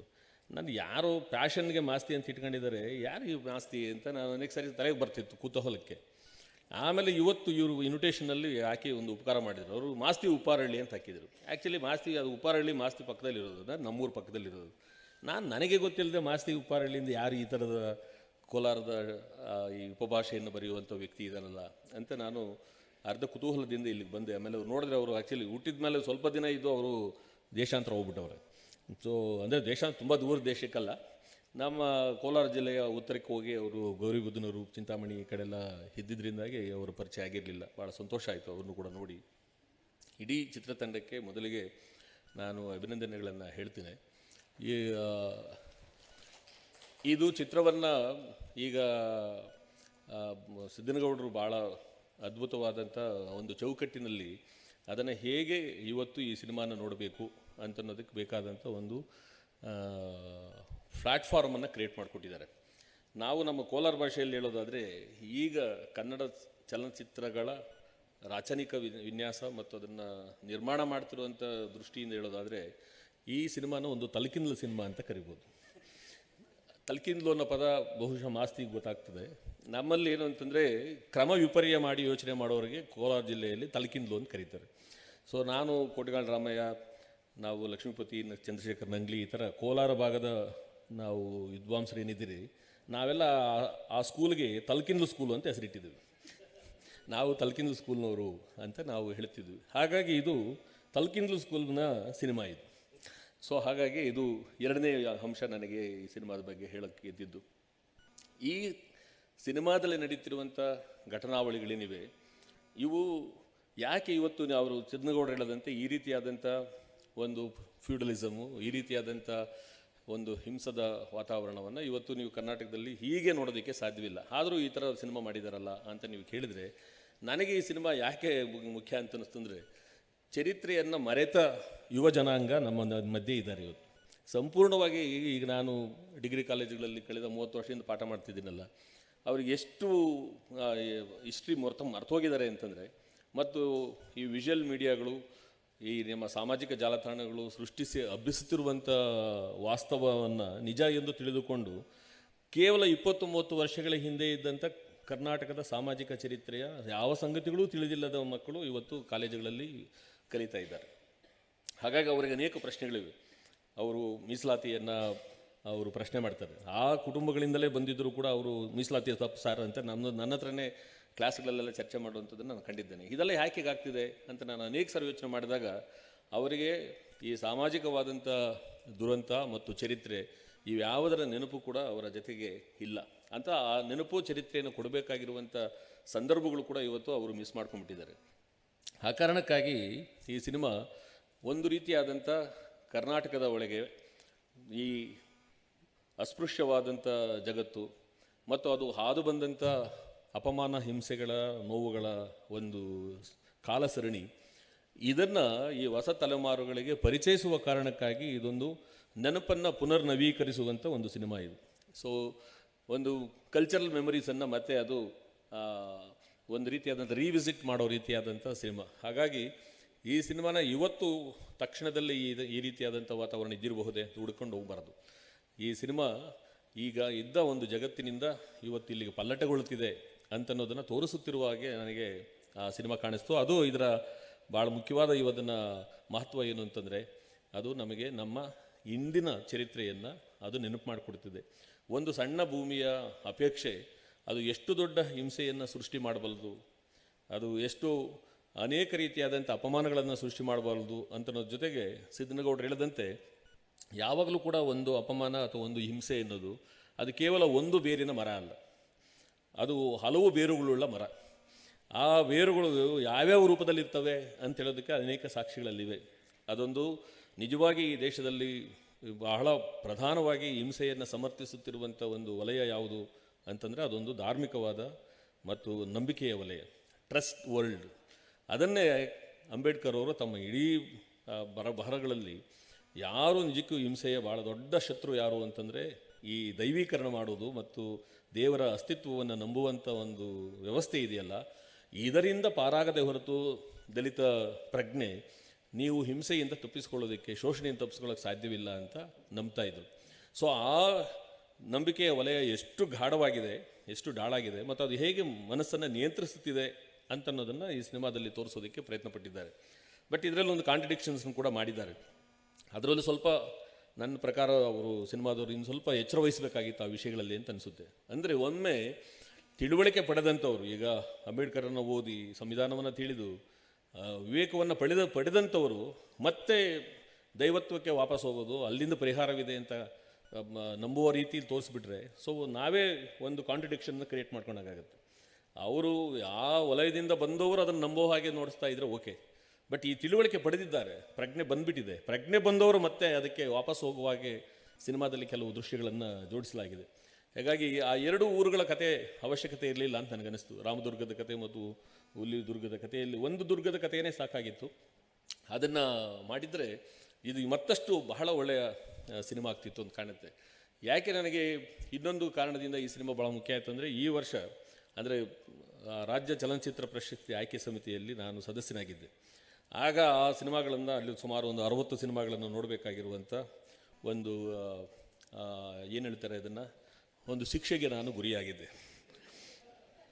ಇದು ಒಂದು ಬಹಳ ಒಳ್ಳೆಯ ಶಿಕ್ಷೆ. ಅದು ಆ ಶಿಕ್ಷೆಯಲ್ಲಿ ಪಾರಾಗಿ ಬಂದಾಗ ಅನಿಸ್ತು, ನಾನು ನೋಡ್ತಾ ಇರುವ ಅಷ್ಟು ಸಿನಿಮಾಗಳಲ್ಲಿ ಈ ಕನ್ನಡಕ್ಕೂ ಕರ್ನಾಟಕಕ್ಕೂ ಕನ್ನಡ ಜನರಿಗೂ ಏನಾದರೂ ಸಂಬಂಧ ಇದೆಯಾ ಅಂತಂದರೆ ಆ ಸಂಬಂಧ ಹುಡುಕೋಕ್ಕೆ ಸಾಧ್ಯ ಆಗಲಿಲ್ಲ. ಯಾವುದಾದ್ರೂ ಸಂಬಂಧ ಇದ್ದರೆ ಅದಕ್ಕೊಂದು ಸಿನಿಮಾ ಅವಾರ್ಡ್ ಕೊಟ್ಬೋಣ ಅಂತನ್ನೋಷ್ಟು ಸಿಟ್ಟು ಬಂದುಬಿಟ್ಟಿದ್ದು ನನಗೆ. ಅವ್ರ ಎಲ್ಲ ಸಿನಿಮಾಗಳು ಕೂಡ ಯಾವ ಪ್ರಪಂಚದ ಯಾವ ಮೂಲೆಯಲ್ಲಾದರೂ ನಡೀಬಹುದಾದ ಸಿನಿಮಾಗಳು.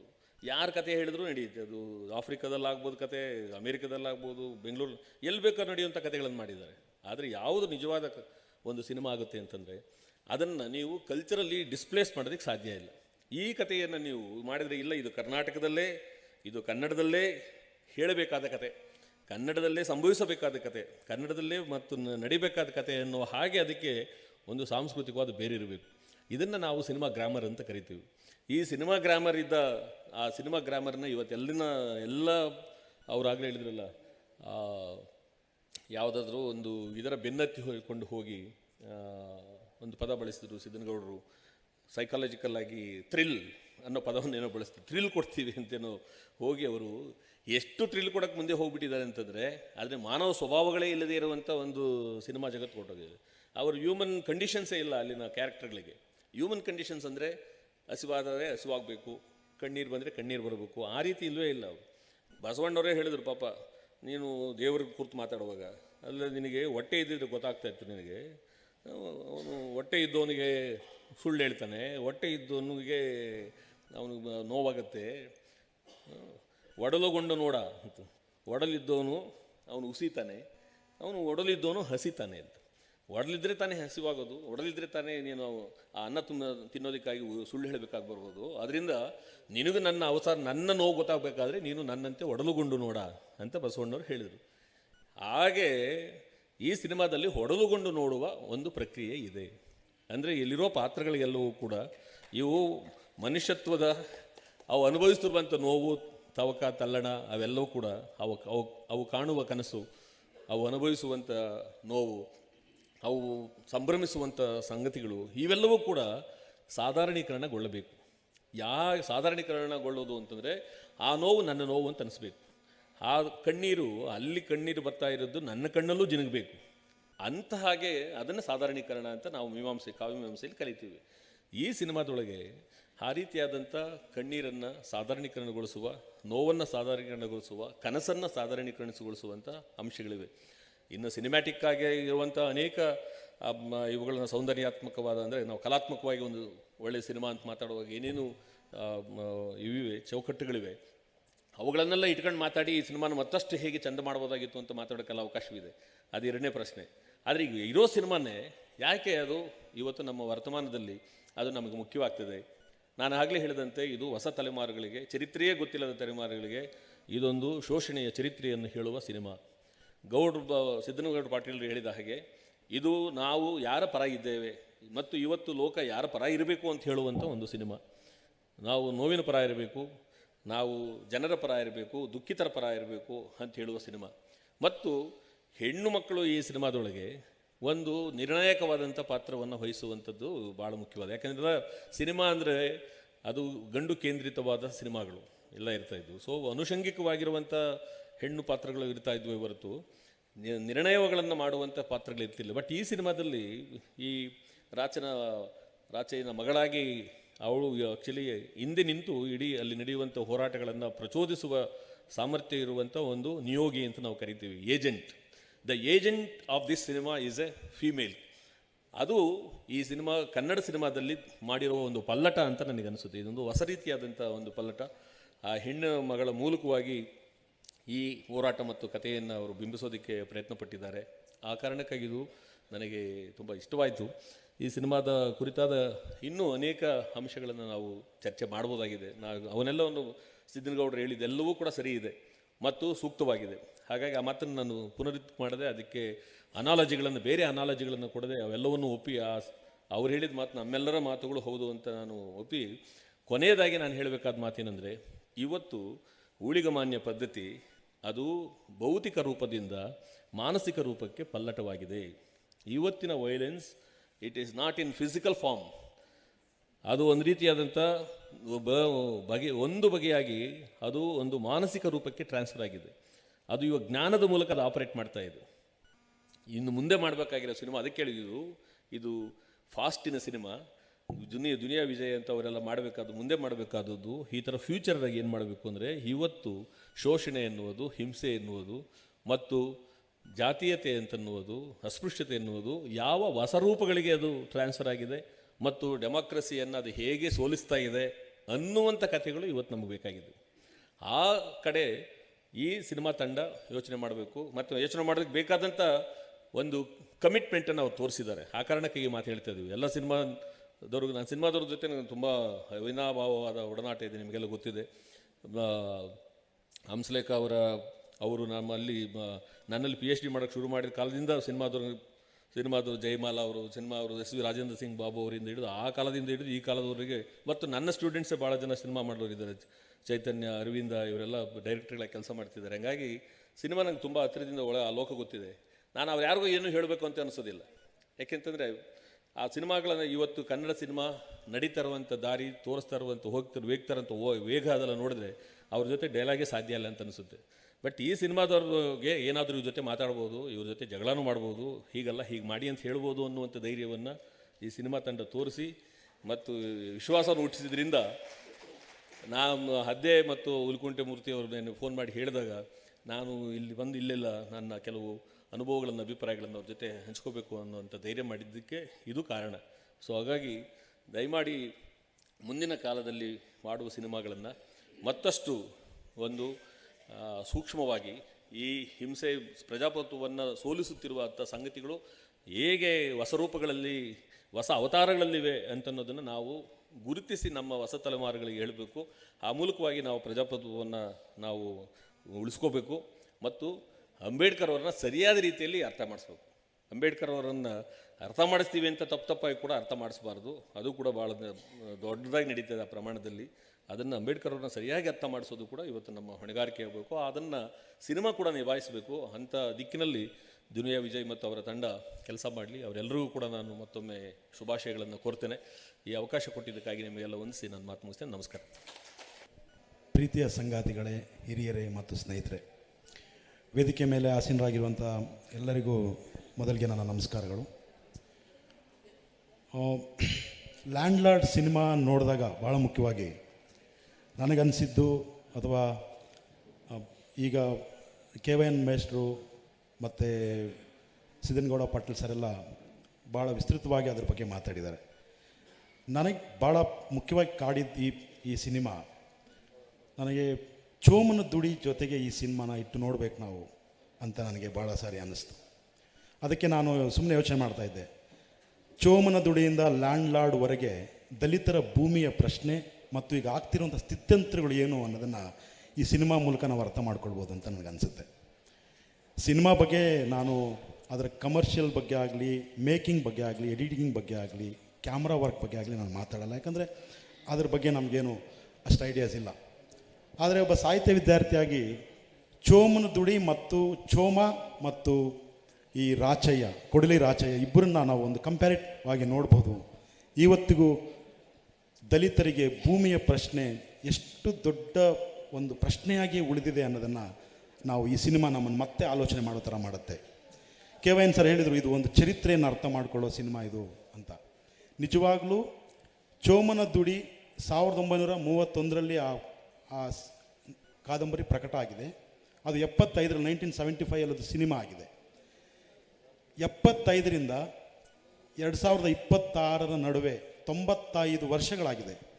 95 ವರ್ಷಗಳ ಈ ಜರ್ನಿಯಲ್ಲಿ ಇವತ್ತಿಗೂ ದಲಿತರ ಭೂಮಿಯ ಪ್ರಶ್ನೆ ಅದು ಪ್ರಶ್ನೆಯಾಗಿಯೇ ಉಳಿದಿದೆ.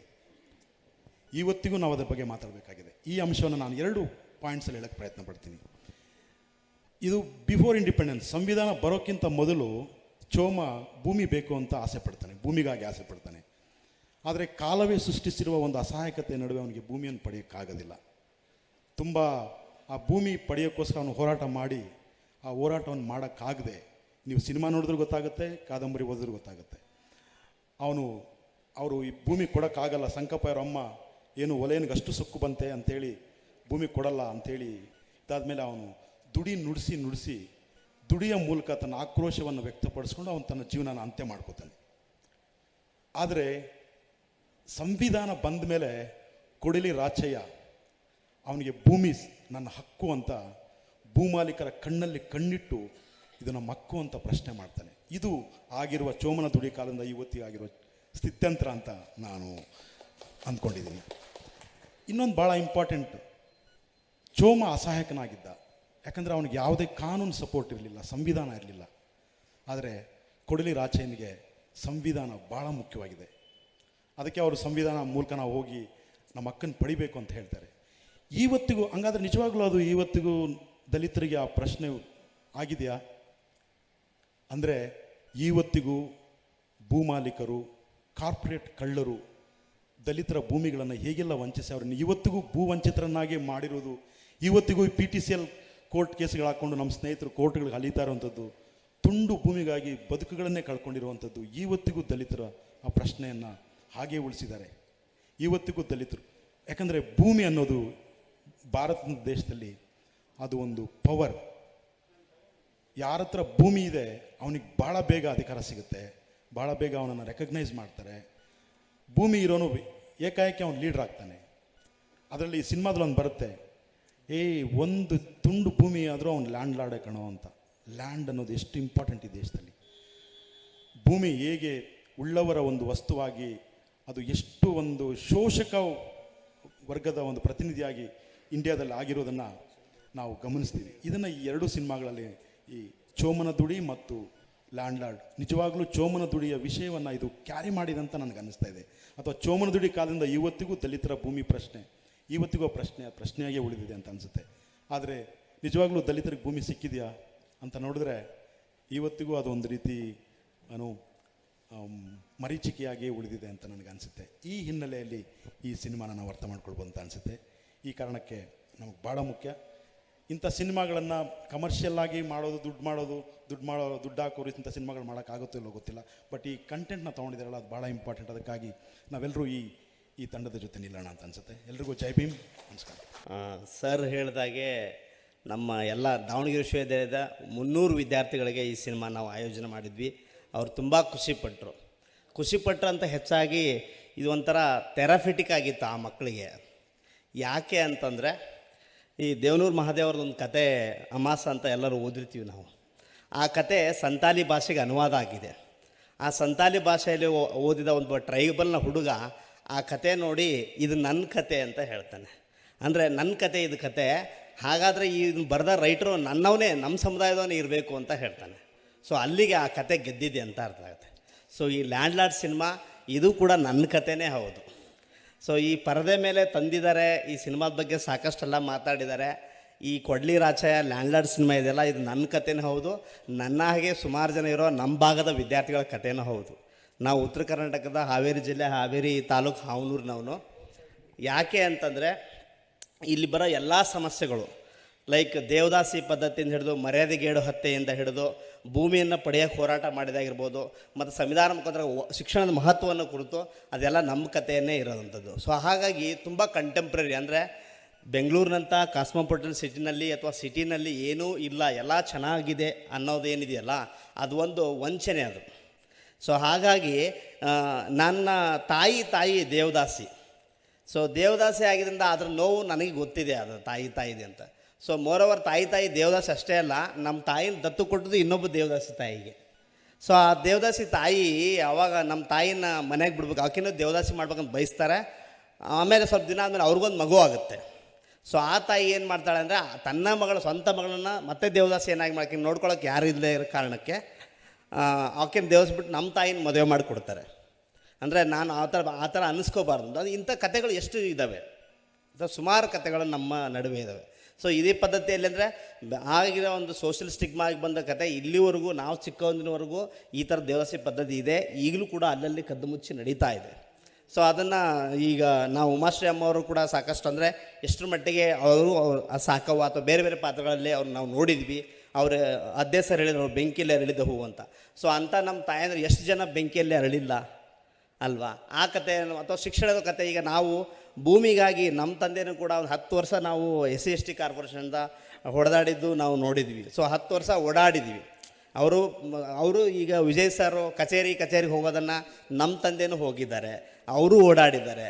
ಸೊ ಅದ್ರ ಜೊತೆಗೆ ಈಗ ಉಮಾಶ್ರೀ ಅಮ್ಮ ಗಟ್ಟಿಯಾಗಿ ನನ್ನ ಭೂಮಿ ಇದ್ರೆ ಅಷ್ಟೇ ನಿಮ್ಮ ಜೊತೆಗಿತ್ತು ಅಂತ ಅದು ನಮ್ಮ ತಾಯಿನ ನಿಂತ್ಕೊಂಡಿದ್ರು ಹಾಗೆ ನಮ್ಮ ತಂದೆಗೆ. ಸೊ ಈಗ ನೀವು ಆ ಸಿನಿಮಾ ಬಗ್ಗೆ ಬಣ್ಣಿಸ್ತಾ ಹೇಳ್ತಾ ಇದ್ರು. ಮನು ಹೇಳ್ತಾರೆ ಹೆಣ್ಣು ಅಂದರೆ ಅವಳು ಅಬಲೆ, ಚಿಕ್ಕವಳಿದ್ದಾಗ ತಂದೆ ಹತ್ರ, ದೊಡ್ಡವಳಾದ್ಮೇಲೆ ಗಂಡನ ಹತ್ರ, ಸಾಯೋ ಕಾಲದಲ್ಲಿ ಮಗನ ಹತ್ರ ಇರಬೇಕಂತ. ಆದರೆ ಇಲ್ಲಿ ರಾಚೆಯನ್ನು ಸಿನಿಮಾ ಎಷ್ಟು ಚಂದ ಡಿಕನ್ಸ್ಟ್ರಕ್ಟ್ ಮಾಡಿದ್ದಾರೆ ಅಂತಂದರೆ 3 ಜನ ಹೆಣ್ಮಕ್ಳು, ಚಿಕ್ಕವಳ ತಾಯಿ ಅವ್ರ ಜೊತೆ ನಿಲ್ತಾಳೆ, ನಡುವೆ ಅವ್ರ ಹೆಂಡತಿ ನಿಲ್ತಾಳೆ, ಮತ್ತು ನಂತರ ಕಾಲದಲ್ಲಿ ಅವ್ರ ಮಗಳು ನಿಲ್ತಾಳೆ. ಸೊ ಇದು ಒಂದು ಸಂವಿಧಾನ ನಮ್ಗೆ ಕೊಟ್ಟದ್ದು. ಸೊ ಇದು ತುಂಬ ಒಳ್ಳೆ ಇಂಪಾರ್ಟೆಂಟ್. ಮನು ಅದಕ್ಕೆ ಒಂದು ದೊಡ್ಡ ಹೊಡೆತ ಅಂದರೆ ಆ ಸಿನಿಮಾದ 3 ಹೆಣ್ಮಕ್ಳು ಗಟ್ಟಿಯಾಗಿ ನಿಂತ್ಕೊಳ್ಳೋದಕ್ಕೆ ಒಬ್ಬ ರಾಚೆ ಬರೋಕ್ಕೆ ಸಾಧ್ಯ ಆಯಿತು. ಸೊ ರಾಚೆಯನ್ನು ಇಂಡಿವಿಜುವಲಾಗಿ ನೋಡೋಕ್ಕೆ ಸಾಧ್ಯ ಇಲ್ಲ. ಇವರು 3 ರಿತಾನ್ಯವರು, ಉಮಾಶ್ರೀ ಮೇಡಮ್ ಮತ್ತು ನಿಂಗವನ ಪಾತ್ರಧಾರಿಯವರು ಮಾಡಿದ್ದಕ್ಕೆ ಅದು ಸಾಧ್ಯ ಆಯಿತು. ಸೊ ಅಂಥದ್ದು ಪಾತ್ರನ ನಮ್ಮ ಮನೆಗಳಲ್ಲೂ ನಮ್ಮ ತಾಯಂದಿರು, ನಮ್ಮ ಅಜ್ಜಿ, ನಮ್ಮ ತಂಗಿಯರು ಅವರು ನಿರ್ವಹಿಸಿದ್ದಾರೆ ಅಂಥ ಪಾತ್ರಗಳನ್ನು. ಸೊ ಹಾಗಾಗಿ ಇದು ಭಾಳ ಕಂಟೆಂಪ್ರರಿ. ಸೊ ನಾನು ಸಿನಿಮಾ ವಿಮರ್ಶೆಗೆ ನಾನು ಹೋಗಲ್ಲ, ಬಟ್ ನನಗೆ ಯಾಕಂದ್ರೆ ನಾನು ಅಷ್ಟು ದೊಡ್ಡವನ್ನ ನಾನಲ್ಲ. ಬಟ್ ಕನ್ನಡ ಸಿನಿಮಾದಲ್ಲಿ ಸ್ಥಿತ್ಯಂತರವನ್ನು ತುಂಬ ಗಮನಿಸ್ಬೋದು. ಸೊ ಅಂದರೆ ನೀವು ಯಾವಾಗಲೂ ಬರೀ ತಮಿಳು, ಮರಾಠಿ ಬೇರೆ ಬೇರೆ ಸಿನಿಮಾನ ಕೋಟ್ ಮಾಡೋರು ನಮ್ಮ ಈ ಸಮಯದಲ್ಲಿ ಒಂದಿಷ್ಟು ಪಲ್ಲಟಾಗಿದ್ದನ್ನು ಗಮನಿಸ್ಬೋದು. ಲೈಕ್ ಜಟ್ಟ ಅಮರಾವತಿಯಿಂದ PP ಫೋಟೋ ಮತ್ತು ಕಾಟೇರ, ಇವತ್ತು ಲ್ಯಾಂಡ್ಲಾರ್ಡ್. ಒಂದು ಕನ್ನಡ ಸಿನಿಮಾದಲ್ಲಿ ಒಂದು ಥರದ್ದು ಬೇರೆ ಥರದೇ ಒಂದು ಅವರ ಬಂದಿದೆ. ಜೈವಿಮಲ್ಲಿ ಬೇರೆ ಸಮುದಾಯದವ್ರು ಬಂದು ನಮಗೆ ಪ್ರೊಟೆಕ್ಟ್ ಮಾಡಿದ್ರೆ, ಇಲ್ಲಿ ಆ ಸಣ್ಣ ಸಮುದಾಯದ ನಾಯಕನೇ ಬರೋದಂಥ ತುಂಬ ದೊಡ್ಡ ಕೆಲಸ ಅದು. ಹಾಗಾಗಿ ಈ ಸಿನಿಮಾ ನಿಜವಾಗ್ಲೂ ಗೆದ್ದಿರೋಂಥದ್ದು. ನಾವು ಯಾವುದೇ ಭಾಷೆ ಸಿನಿಮಾಗಳಿಗೆ ಕಂಪೇರ್ ಮಾಡ್ಬೋದು, ತಪ್ಪದು. ಸೊ ನಮ್ಮ ನೆಲದ ಭಾಷೆ ನಮ್ಮ ಭಾಷೆ, ಹಾಗಾಗಿ ಇದು ತುಂಬ ಇಂಪಾರ್ಟೆಂಟ್ ಇದೀಗ. ಸೊ ಹಾಗಾಗಿ ನಾನು ಎಲ್ಲ ಕಡೆನೇ ಇದನ್ನು ನೋಡಬೇಕಂತ ನಾನು ಬಯಸ್ತೀನಿ. ಇದು ತುಂಬ ಕಂಟೆಂಪ್ರರಿ ಆಗಿದೆ. ಎಸ್ಪೆಷಲಿ ಈಗ ಯಾಕೆ ವೈಲೆನ್ಸ್ ನಾವು ಜಸ್ಟಿಫೈ ಮಾಡ್ಕೊಳ್ಳೇಬೇಕು. ಈಗ ನಮ್ಮೂರುಗಳಲ್ಲೇ ಗ್ರಾಮ ಪಂಚಾಯತಿ ಮನೆಗಳೀಗ ಜಮೀನ್ದಾರಿ ಪದ್ಧತಿ ಹೇಗಾಯಿತು, ಸ್ವತಂತ್ರ ಬಂದ ನಂತರ ಆ ಊರಿನ ಅಧ್ಯಕ್ಷ, MLA, ತಾಲೂಕು ಅಧ್ಯಕ್ಷ ಎಲ್ಲ ಆಗಿದ್ಯಾರೋ ಆ ಜಮೀನ್ದಾರಿ ಅಥವಾ ಶ್ರೀಮಂತ ವರ್ಗನೇ. ಸೊ ಅವರೇ ಗ್ರಾಮ ಪಂಚಾಯತ್ ಅಧ್ಯಕ್ಷ. ನಮ್ಮೂರಲ್ಲಿ ನಡೆದ ಕಥೆನ ಗ್ರಾಮ ಪಂಚಾಯತ್ ಅಧ್ಯಕ್ಷದ ಮನೆ ಕಟ್ಟಿದಂದರೆ, ಕಳಪೆ ಮನೆ ಕಟ್ಟಿದಾಗ ಆ ಹಳ್ಳಿ ಜನ ಅಷ್ಟು ಅವ್ನ ಮನೆ ನುಗ್ಗಿ ಗಲಾಟೆ ಮಾಡಿದ್ದು ಉಂಟು. ಅಂಥ ಕಥೆಗಳಿದ್ದಾವೆ. ಸೊ ಹಾಗಾಗಿ ಸಿನಿಮಾದಲ್ಲಿ ಆ ಥರದ್ದು ವೈಲೆನ್ಸ್ ಇರಲಿ ಬೇಕು. ಅಂದರೆ ಅವರ ಪರ್ಪಸ್, ಆ ಕಾಸ್ ಮುಖ್ಯ ಅಂತ ನಾನಾದರೂ ಭಾವಿಸ್ತೀನಿ. ಸೊ ತುಂಬ ಕಂಟೆಂಪ್ರರಿ ಆಗಿ, ಎಸ್ಪೆಷಲಿ 2000ನೇ ಇಸ್ವಿನಲ್ಲಿ ಅದೇ ಕೋಲಾರದಲ್ಲಿ ಕಂಬಾಲಪಲ್ಲಿ ನಡೆದ ಘಟನೆ ಇದೆಯಲ್ಲ, ಆ ದೇವಿ ಮನೆ ಸುಟ್ಟುದು ನನಗೆ ಅದು ನೆನಪಿಸ್ತು. ತಂದೆ ತಾಯಿ, ಅವಳ ತಾಯಿ, ಅವನ ಮಗು, ಆ ದೇವಿ ಅಷ್ಟು ಸುಡ್ತಾರಲ್ಲ ಕಂಬಾಲಪಲ್ಲಿ ವಿಷಯ ನನಗೆ ಅದು ನೆನಪಿಸುತ್ತೆ ಅದು. ಸೊ ಆ ಥರದ್ದು ಭಾಳ ಇಂಪಾರ್ಟೆಂಟ್ ನಾವು ಅದನ್ನು ಗಮನಿಸ್ಬೋದು. ಅಥವಾ ರೀತಾನಿಯವರು ಆ ದೇವರು ಬಟ್ಟೆ ಎತ್ಕೊಡಕ್ಕೆ ಹೋದಾಗ ಅದೇ ಕಳೆದ ವರ್ಷ ನಡೆದ ದಲಿತ ಹುಡುಗ ಕೋಲ್ ಮುಟ್ಟಿದ ದೇವ್ರು ಅಂತೇಳಿ ಅವ್ನು ತಳಿಸಿದ್ದು ಉಂಟು. ಸೊ ಅದೇ ಅದು ತುಂಬ ಕಂಟೆಂಪ್ರರಿ ಆಗಿರೋದಲ್ವ. ಸೊ ಹಾಗಾಗಿ ಇದು ಎಲ್ಲಿ ಇಲ್ಲ, ಅದು ನಮ್ಮದೇ ಕತೆ, ಎಲ್ಲೋ ದೂರ ನಿಂತ್ಕೊಂಡು ನೋಡೋದಲ್ಲ ಅದು. ಸೊ ಹಾಗಾಗಿ ಇಂಥವು ಸಮಕಾಲೀನ ವಿಷಯಗಳಿರ್ತವೆ. ಸೊ ಇನ್ನೊಂದು, ನಾನು ಉಮಾಶ್ರೀ ಅಮ್ಮ ಗೌಡನಿಗೆ ಮಾತಾಡೋದು ಒಂದು ಗಟ್ಟಿಯಾಗಿದ್ದವ್ರು ಮಾತಾಡೋದು ಹೆಂಗೆ ಅನಿಸ್ತಂದರೆ, ಪಾಪ ಅಸಹಾಯಕರಿದ್ರ ಅವರೇ ಸದನದಲ್ಲಿ ಸಭಾಪತಿಗಳು ಮಾತಾಡ್ದಂಗೆ ಅನಿಸ್ತಾ ಇತ್ತು ನನಗೆ. ಸೊ ಅವ್ರ ಸಭಾಪತಿಗಳು ಹೆಂಗೆ ಮಾತಾಡಿದರು ನಾವು ಯಾರೂ ಪ್ರತಿರೋಧ ತೋರಿಸಲೇ ಇಲ್ಲ. ಅದು ಬೇಸರ ಆಗಿದ್ದ ಸಂಗತಿ. ಸೊ ಅದು ಮುಖ್ಯ ಅಲ್ಲ. ಒಬ್ಬ ದೊಡ್ಡ ನಟಿಯಾಗಿ ಸಾಕಷ್ಟು ಸಾಧನೆ ಮಾಡಿದರೂ ಕೂಡ ಸಿನಿಮಾದಲ್ಲಿ ಈಗ ಅಸಹಾಯಕರು ಅಲ್ಲಿನೂ ಹಾಗೆ ಅನಿಸ್ತಲ್ಲ, ನಾವು ಯಾಕೆ ಅದು ಮಾತಾಡಲೇ ಇಲ್ಲ? ಯಾಕೆ ಅಲ್ಲಿ ಅಂಥ ಮಾತುಗಳೆಂಥವು? ಅಲ್ಲಿ ಜಾತಿಗತ್ತು, ಗಂಡಾಳಿಕೆ ಮಾತುಗಳು, ಅದು ಬೇಸರ ಅನಿಸುತ್ತೆ. ಸೊ ಅದು ಭಾಳ ಮುಖ್ಯ. ಅದು ಅಮ್ಮ ಮಾತು ಸುಮ್ಮನೆ ಆಗಿಬಿಟ್ರು, ಅದು ನಾವು ಯಾರು ಮಾತಾಡಲಿಲ್ಲ. ಯಾಕೆ ಮಾತಾಡಬಾರ್ದು? ಅಲ್ಲ ಸರ್, ನೀವು ಇಂಡಿವಿಜುವಲ್ ಹೇಳ್ತೀರ. ಅಲ್ಲಲ್ಲ, ಕೆಲವು ಮಾತಾಡಿದ್ವಿ, ಸೋಷಿಯಲ್ ಮೀಡಿಯಾದಲ್ಲಿ ಮಾತಾಡಿದ್ವಿ. ಬಟ್ ಎಲ್ಲ ಒಟ್ಟಾರೆ ಜನ ಸಮುದಾಯದಿಂದ ಬರಬೇಕು ಅಂತ ನನ್ನ ಆಶಯ ಸರ್. ನಾನು ಮಾತಾಡಿಲ್ಲ ಅಂತ ಹೇಳಲ್ಲ. ಸೊ ಹಾಗಾಗಿ ಈ ಒಂದು ಮೀಸಲು ಕ್ಷೇತ್ರದಿಂದ ಗೆದ್ದ ಪ್ರತಿನಿಧಿಗಳು ಹೇಗಿರ್ತಾರೆ ಅಂತಂದು ಭಾಳ ಚಂದ ತೋರಿಸಿದ್ದಾರೆ ಅಲ್ಲಿ. ಅಂದರೆ ಅವ್ರು ಹೇಗೆ how they work as agents of politicians ಅಂಥೇಳಿ. ಈಗಲೂ ಕೂಡ ಹಾಗೇ ಇರೋದನ್ನು ಈಗ ಒಬ್ಬ ಜನಪ್ರತಿನಿಧಿ ಶಿವನಗೌಡ ನಾಯಕ್ ಅವರು ಮಾತಾಡ್ಬೇಕಾದ್ರೆ ಹೇಳಿದರು. ಅಂದರೆ ಮೀಸಲು ಕ್ಷೇತ್ರದಿಂದ ಗೆದ್ದವ್ರು ಹೇಗಿರ್ತಾರೆ ಅಂಥೇಳಿ. ಮಹೇಶ್ ಅಣ್ಣ ಕೂಡ ಸಾಕಷ್ಟು ಹೇಳ್ತಿರ್ತಾರೆ ಅದರದ್ದೆಲ್ಲ. ಸೊ ಹಾಗಿದ್ದಾಗ ಅಂದರೆ ಹೆಂಗೆ ವರ್ಕ್ ಮಾಡ್ತಾರೆ. ಇತ್ತೀಚೆಗೆ ಮನೀಷಾ ವಾಲ್ಮೀಕಿ ಅವರ ಅತ್ಯಾಚಾರ ಕೊಲೆ ಆಯಿತು. ಆ ಕ್ಷೇತ್ರದ MP ರಾಜಾ ದಲ್ಬೀರ್ ಅಂತ, ಅವರು ವಾಲ್ಮೀಕಿ ಸಲ್ಲ ಇದು. ಆದರೂ ಲೋಟ ಜೊತೆ ಹಿಡ್ಕೊಂಡು ಹೋಗೋದನ್ನು ನಾವು ಗಮನಿಸ್ತೀವಿ. ಅಂದರೆ ಬರೀ ಗೆದ್ದರಷ್ಟೇ ಸಾಲದು, ಆ ಮನಸ್ಥಿತಿ ಚೇಂಜ್ ಆಗಬೇಕು, ಅಲ್ಲಿ ಆದರ್ಶಗಳು ಬರಬೇಕು, ಸಂವಿಧಾನಕ್ಕೆ ಅಂಶಗಳು ಬರಬೇಕು. ಸೊ ಇದು ಭಾಳ ಅದಕ್ಕೊಂದು ಬೇರೆ ಓರಿಯೆಂಟೇಷನ್ ಬೇಕಾಗುತ್ತೆ ಅಂತ ನಾನಾದರೂ ಅನಿಸುತ್ತೆ. ಸೊ ಹಾಗಾಗಿ ಈ ಸಿನಿಮಾ ಒಟ್ಟಾರೆಯಾಗಿ ಇದು ಒಂದು ಅಂದರೆ ಎಸ್ಪೆಷಲಿ ಈ ಕೊಡ್ಲಿ ಮತ್ತು ನೀಲಿ ಕೋಟ್ ಮೆಟಾಫರ್ ಮರ್ಯಾದೆಗೇಡೋ ಹತ್ಯೆಗಳ ಬಗ್ಗೆನೂ ಭಾಳ ಚೆನ್ನಾಗಿ ಹೇಳಿದ್ರು. ಈಗ ನಾವು ಹೇಳ್ತಾ ಇದ್ವಿ ಇತ್ತೀಚೆಗೆ ಇನಾಮ್ ವೀರಾಪುರ ಗ್ರಾಮದಲ್ಲಿ ಮಾನ್ಯಗಳ ಕೊಲೆ ಆಯಿತು ಅಂತ. ಹಾಗೆ ನನ್ನ ಮನೆಯಲ್ಲೇ 2 ಕೊಲೆಗಳಾಗಿದ್ದವು. ಸೊ ಹಾಗಾಗಿ ಇದು ಎಲ್ಲೋ ನಡೆದ ಕಥೆ, ಯಾರ್ದೋ ನಡೆದ ಕತೆ ಅಂತ ಹೇಳೋಕ್ಕಾಗಲ್ಲ. ಸೊ ನಮ್ಮ ಕತೆಗಳೇ ಇದು. ಸೊ ಇಡೀ ಲ್ಯಾಂಡ್ಲಾರ್ಡ್ ಸಿನಿಮಾಕ್ಕೆ ಅಭಿನಂದನೆಗಳು. ಯಾಕಂದರೆ ನನ್ನ ಕಥೆಯನ್ನು ನೀವು ಸಿನಿಮಾದ ಮೇಲೆ ತಂದಿರಿ. ನಿಮಗೆಲ್ರಿಗೂ ಆಭಾರಿಯಾಗಿದ್ದೀನಿ. ಧನ್ಯವಾದಗಳು. Thank you. Jai Bhim. Cinema ನಾನು 2 ಸಲ ನೋಡಿದೆ. ಮೊದಲನೇ ಸಲ ನನಗೆ ನನ್ನ ವಿದ್ಯಾರ್ಥಿ ಯೂನಿವರ್ಸಿಟಿಯಿಂದ ಫೋನ್ ಮಾಡಿ ಸಿನಿಮಾ ನಮ್ಮ ಜನದ ಬಗ್ಗೆ ಇದೆ, ಅದು ಕಾಟೇರೆ ಬಂದಾಗಲೂ ಆ ಥರ ಹೇಳಿದ್ದ. ವಿಜಯ್ ಅವ್ರ ಸಿನಿಮಾನ ನಾವು ತುಂಬ ನೋಡ್ತೀವಿ. ಅವ್ರು ಕೊಟ್ಟಿರೋ ಬ್ಲ್ಯಾಕ್ ಎಸ್ಥೆಟಿಕ್, ಕಪ್ಪು ಕರಿಯ ಐ ಲವ್ ಯು ಅನ್ನೋದ್ರಿಂದ ಇಡ್ಬೋದು, ಅಥವಾ ಅವ್ರು ನಿರ್ವಹಿಸ್ಕೊಂಡು ಬಂದಿರೋ ಸಿನಿಮಾದ ಯಾನದಲ್ಲಿ ತಳಸ್ತರದ ಬದುಕು, ಆ ಸಂಕಟಗಳು ಕಾಣಿಸ್ಕೊಳ್ತವೆ. ಅದು ಕಮರ್ಷಿಯಲ್ ಫ್ರೇಮಲ್ಲಿದ್ದರೂ ಸಹ. ಹಾಗಾಗಿ ಅವ್ರ ಸಿನಿಮಾಗಳು ನನಗೆ ಇಷ್ಟ.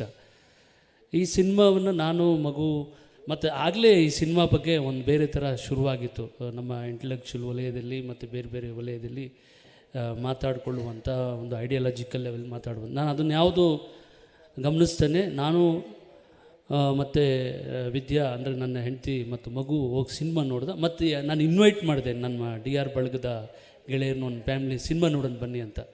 ಅವ್ರು ಬರಲಿಲ್ಲ. ಸಿನಿಮಾ ನೋಡ್ಕೊಂಡು ಬಂದಾಗ ಮಗು ನನಗೆ ರಿಯಾಕ್ಟ್ ಮಾಡಿದಂಥದ್ದು ನಂಗೆ ತುಂಬ ಇಷ್ಟ ಆಯಿತು. ನನ್ನ ಮಗಳು, ಪಪ್ಪ ಅವ್ರನ್ನ ಕರೀದೇ ಇದ್ದಿದ್ದೇ ಒಳ್ಳೆಯದಾಯಿತು ಪಪ್ಪ, ಇಂಥ ಸಿನಿಮಾಗಳಿಗೆ ಅವರು ತುಂಬ ನೆಟ್ಫ್ಲಿಕ್ಸು ಮತ್ತು ಪ್ರೈಮ್ ವಿಡಿಯೋದಲ್ಲಿ ಹಾಲಿವುಡ್ ಮೂವಿ ಅದೆಂಥವು ನೋಡ್ತಾರೆ, ಬಟ್ ನಮಗೆ ಈ ಸಿನಿಮಾ ಭಾಳ ಇಷ್ಟ ಆಯಿತು ಅಂತ ಮಗು ಹೇಳಿತ್ತು. ಅಂದರೆ ನಾವು ಮೇಡಮ್ ಅವ್ರು ಹೇಳಿದ್ರಲ್ಲ, ಇವತ್ತು ಸೋಷಿಯಲ್ ಸೈನ್ಸೇ ಗೊತ್ತಿಲ್ಲ ಮಕ್ಕಳಿಗೆ, ಸಮಾಜದ ಗೊತ್ತಿಲ್ಲ.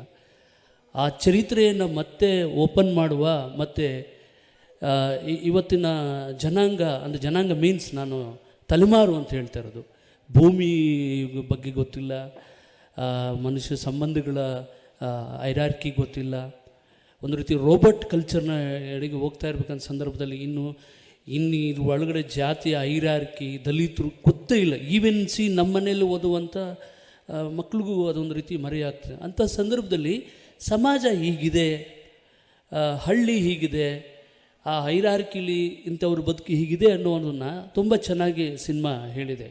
ಈ ಲೈನ್ನಲ್ಲಿ ಹಳೆಯ ಸಿನಿಮಾಗಳು ನಾನು ನೋಡಿದಾಗ ನನಗೆ ಭಕ್ತಚೇತ ಇರ್ಬೋದು, ಅಣ್ಣವರ ಭಕ್ತಚೇತ, ಈವನ್ ಗಿರಿಕನ್ಯೆ, ಒಂಥರದ ಕಾಫಿ ತೋಟದಲ್ಲಿ ಕೆಲಸ ಮಾಡುವಂಥ ವರ್ಕರ್ಸ್ ಇರ್ಬೋದು. ನಾನು ಜಿದ್ದು ನೋಡ್ತಿದ್ದೆ, ಅವರು ಪ್ರಭಾಕರ್ದು ಜಿದ್ದು ನೋಡಬೇಕಾದ್ರೆ ಆ ಥರ ಅನ್ನಿಸ್ತು. ಭೂತ ಇನ್ಮಗ ಅಯ್ಯೋ ಸಿನಿಮಾ, ಅದು ಒಂದು ರೀತಿ ಸೂಚ್ಯವಾಗಿ ಅದು ಸಿನಿಮಾಗ್ರಫಿ ಒಳಗಡೆ ಸೂಕ್ಷ್ಮವಾಗಿ ಮಾತಾಡುತ್ತೆ.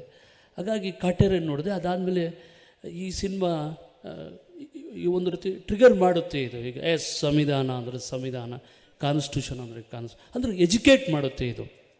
ಇದಕ್ಕೆ ಬೇರೆ ಮಿತಿಗಳಿರ್ಬೋದು, ನಾನು ಅದನ್ನು ಮಾತಾಡೋದಕ್ಕೆ ಹೋಗಲ್ಲ, ಬಟ್ ಎಜುಕೇಟ್ ಮಾಡುತ್ತೆ. ಕಲೆ ಬರೀ ಮನೋರಂಜನೆ ಅಲ್ಲ ಅನ್ನೋದು ನಮಗೆಲ್ರಿಗೂ ಗೊತ್ತಿದೆ. ಸೊಸೈಟಿ ಅದನ್ನು ಸೋಷಲೈಸ್ ಮಾಡಬೇಕು, ಯಾವ ಜನಗಳನ್ನ ಮಾಡಬೇಕು. ಮತ್ತು ಇದುವರೆಗೂ ನಾವು ಕನ್ನಡ ಸಿನಿಮಾ ಒಂದು ಜಗತ್ತು ತನಗೆ ಬೇಕಾದನ್ನು ತಗೊಂಡು ಯಾರನ್ನ ಅದು ಒಂದು ರೀತಿ ತೋರಿಸಿದೆ ಅಂದಾಗ ಈ ಜಗತ್ತನ್ನು ತೋರಿಸಿಲ್ಲ.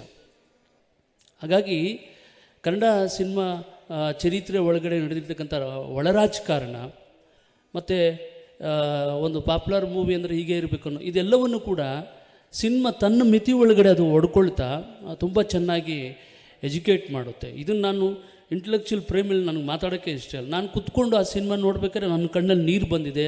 ಉಮಾಶ್ರೀ ಅವರು ನಮ್ಮ ಹಿಂಗೆ ಡ್ಯಾನ್ಸ್ ಮಾಡೋದು ನನ್ನ ತಾಯಿ ನೆನಪು ಬಂದಿದ್ದಾಳೆ. ನಮ್ಗೆ ಇನ್ನೂ ಜಮೀನು ಸಿಕ್ಕಿಲ್ಲ, ಆ ಸಂವೇದನೆ ನಂದು ಅಂತ ಅನಿಸುತ್ತೆ. ಹಾಗಾಗಿ ಒಂದು ಅದ್ಭುತವಾದಂಥ ಸಿನಿಮಾ ಇದು ಕಮರ್ಷಿಯಲ್ ಪ್ರೇಮಲ್ಲಿ. ನನಗೆ ಫಸ್ಟ್ ಆಫ್ ಆಲ್ ನಾವು ವಿದ್ವಾಂಸರು ಮಾಡಿರುವಂಥ ಕೆಟ್ಟ ಕೆಲಸ ಏನು ಅಂದರೆ, ಇದು ಆರ್ಟ್ ಮೂವಿ, ಕಮರ್ಷಿಯಲ್ ಮೂವಿ ಅಂತೇಳಿ ಬೈಫರ್ಗೇಟ್ ಮಾಡಿದ್ದೀವಲ್ಲ, ಇದೇ ಕನ್ನಡ ಸಿನಿಮಾ ಜಗತ್ತು ಮತ್ತು ಕನ್ನಡ ಕಲಾ ಲೋಕವನ್ನು ಒಂದು ರೀತಿ ಒಡೆದಾಕಿದೆ. ಅದು ಒಂದು ಕಮರ್ಷಿಯಲ್ ಮೂವಿನಲ್ಲಿ ಕೂಡ ಹ್ಯೂಮನ್ ಕಂಟೆಂಟ್ ಇರುತ್ತೆ, ಸೋಷಿಯಲ್ ಕಂಟೆಂಟ್ ಇರುತ್ತೆ, ಅದನ್ನು ನಾವು ನೋಡಬೇಕು.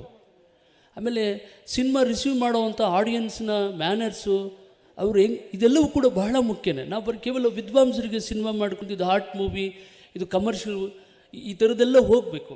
ಕನ್ನಡ ಜಗತ್ತನ್ನು ಈ ಥರದ ವಿದ್ವಾಂಸರು ವಿಧ್ವಂಸ ಮಾಡಿಬಿಟ್ಟಿದ್ದಾರೆ. ಈ ಥರ ಅದು ಜನಪ್ರಿಯ ಕಲೆ, ಜನಪ್ರಿಯ ಮೂವಿ, ಇದು ಜನಪದ, ಹೀಗೆ ಇದೆಲ್ಲೂಗಿಂತ ಭಾಳ ಮುಖ್ಯವಾಗಿ ಮನುಷ್ಯನ ಸಂವೇದನೆ ಮುಖ್ಯ, ಹ್ಯೂಮನ್ ಕಂಟೆಂಟ್ ಮುಖ್ಯ, ಮತ್ತು ಸಮಾಜದ ಚರಿತ್ರೆಯನ್ನು ಸ್ಕ್ರೀನ್ ಮೇಲೆ ತೋರಿಸೋದಿದೆಯಲ್ಲ. ಕೆಲವರು ಹೇಳಿದರು ಬಿಗ್ ಸ್ಕ್ರೀನು ಜನರನ್ನು ಮೂರ್ಖರನ್ನಾಗಿ ಮಾಡಿದೆ ಅಂತ. ಮಾಡಿರ್ಬೋದು, ಬಟ್ ಈ ಥರದ ಸಿನಿಮಾಗಳು, ಈ ಥರದ ಒಂದು ಜರ್ನಿ ಜನರನ್ನು ಕೂಡ ಎಜುಕೇಟ್ ಮಾಡ್ತವೆ. ಆ ಹಿನ್ನೆಲೆಯಲ್ಲಿ ಈ ಸಿನಿಮಾ ಗೆಲ್ತಾ ಇದೆ. ನಾವೇನು ಗೆಲ್ಲಿಸೋ ಅಗತ್ಯ ಇಲ್ಲ. ಇದು ಆ ಥರದ ಒಂದು ವ್ಯಾಪಕವಾಗಿ ಜನರನ್ನು ಮುಟ್ಟುತ್ತೆ ಅಂತ ಹೇಳ್ತಾ, ನನಗೆ ಸಿನಿಮಾ 2 ಸಲ ನೋಡಿರೋದಕ್ಕೂ ಕೂಡ ನನಗೇನು ರಿಪೀಟ್ ಅಂತ ಅನಿಸಿಲ್ಲ. ಖುಷಿಯಾಗಿದೆ. ಧನ್ಯವಾದಗಳು ಸರ್. ಮತ್ತು ಎಲ್ರಿಗೂ ಕೂಡ ಈ ಸಿನಿಮಾ ತುಂಬ ಚೆನ್ನಾಗಿ ಮಾಡಿದ್ದಾರೆ. ಎಲ್ರಿಗೂ ಕೂಡ ಧನ್ಯವಾದಗಳು. Thank you. ನಂದೊಂದು 2 ಪ್ರಶ್ನೆ ಅಥವಾ ಅನಿಸಿಕೆ ಮಾತ್ರ ಹೇಳ್ಬಿಟ್ಟು ಹೋಗ್ಬಿಡ್ತೀನಿ.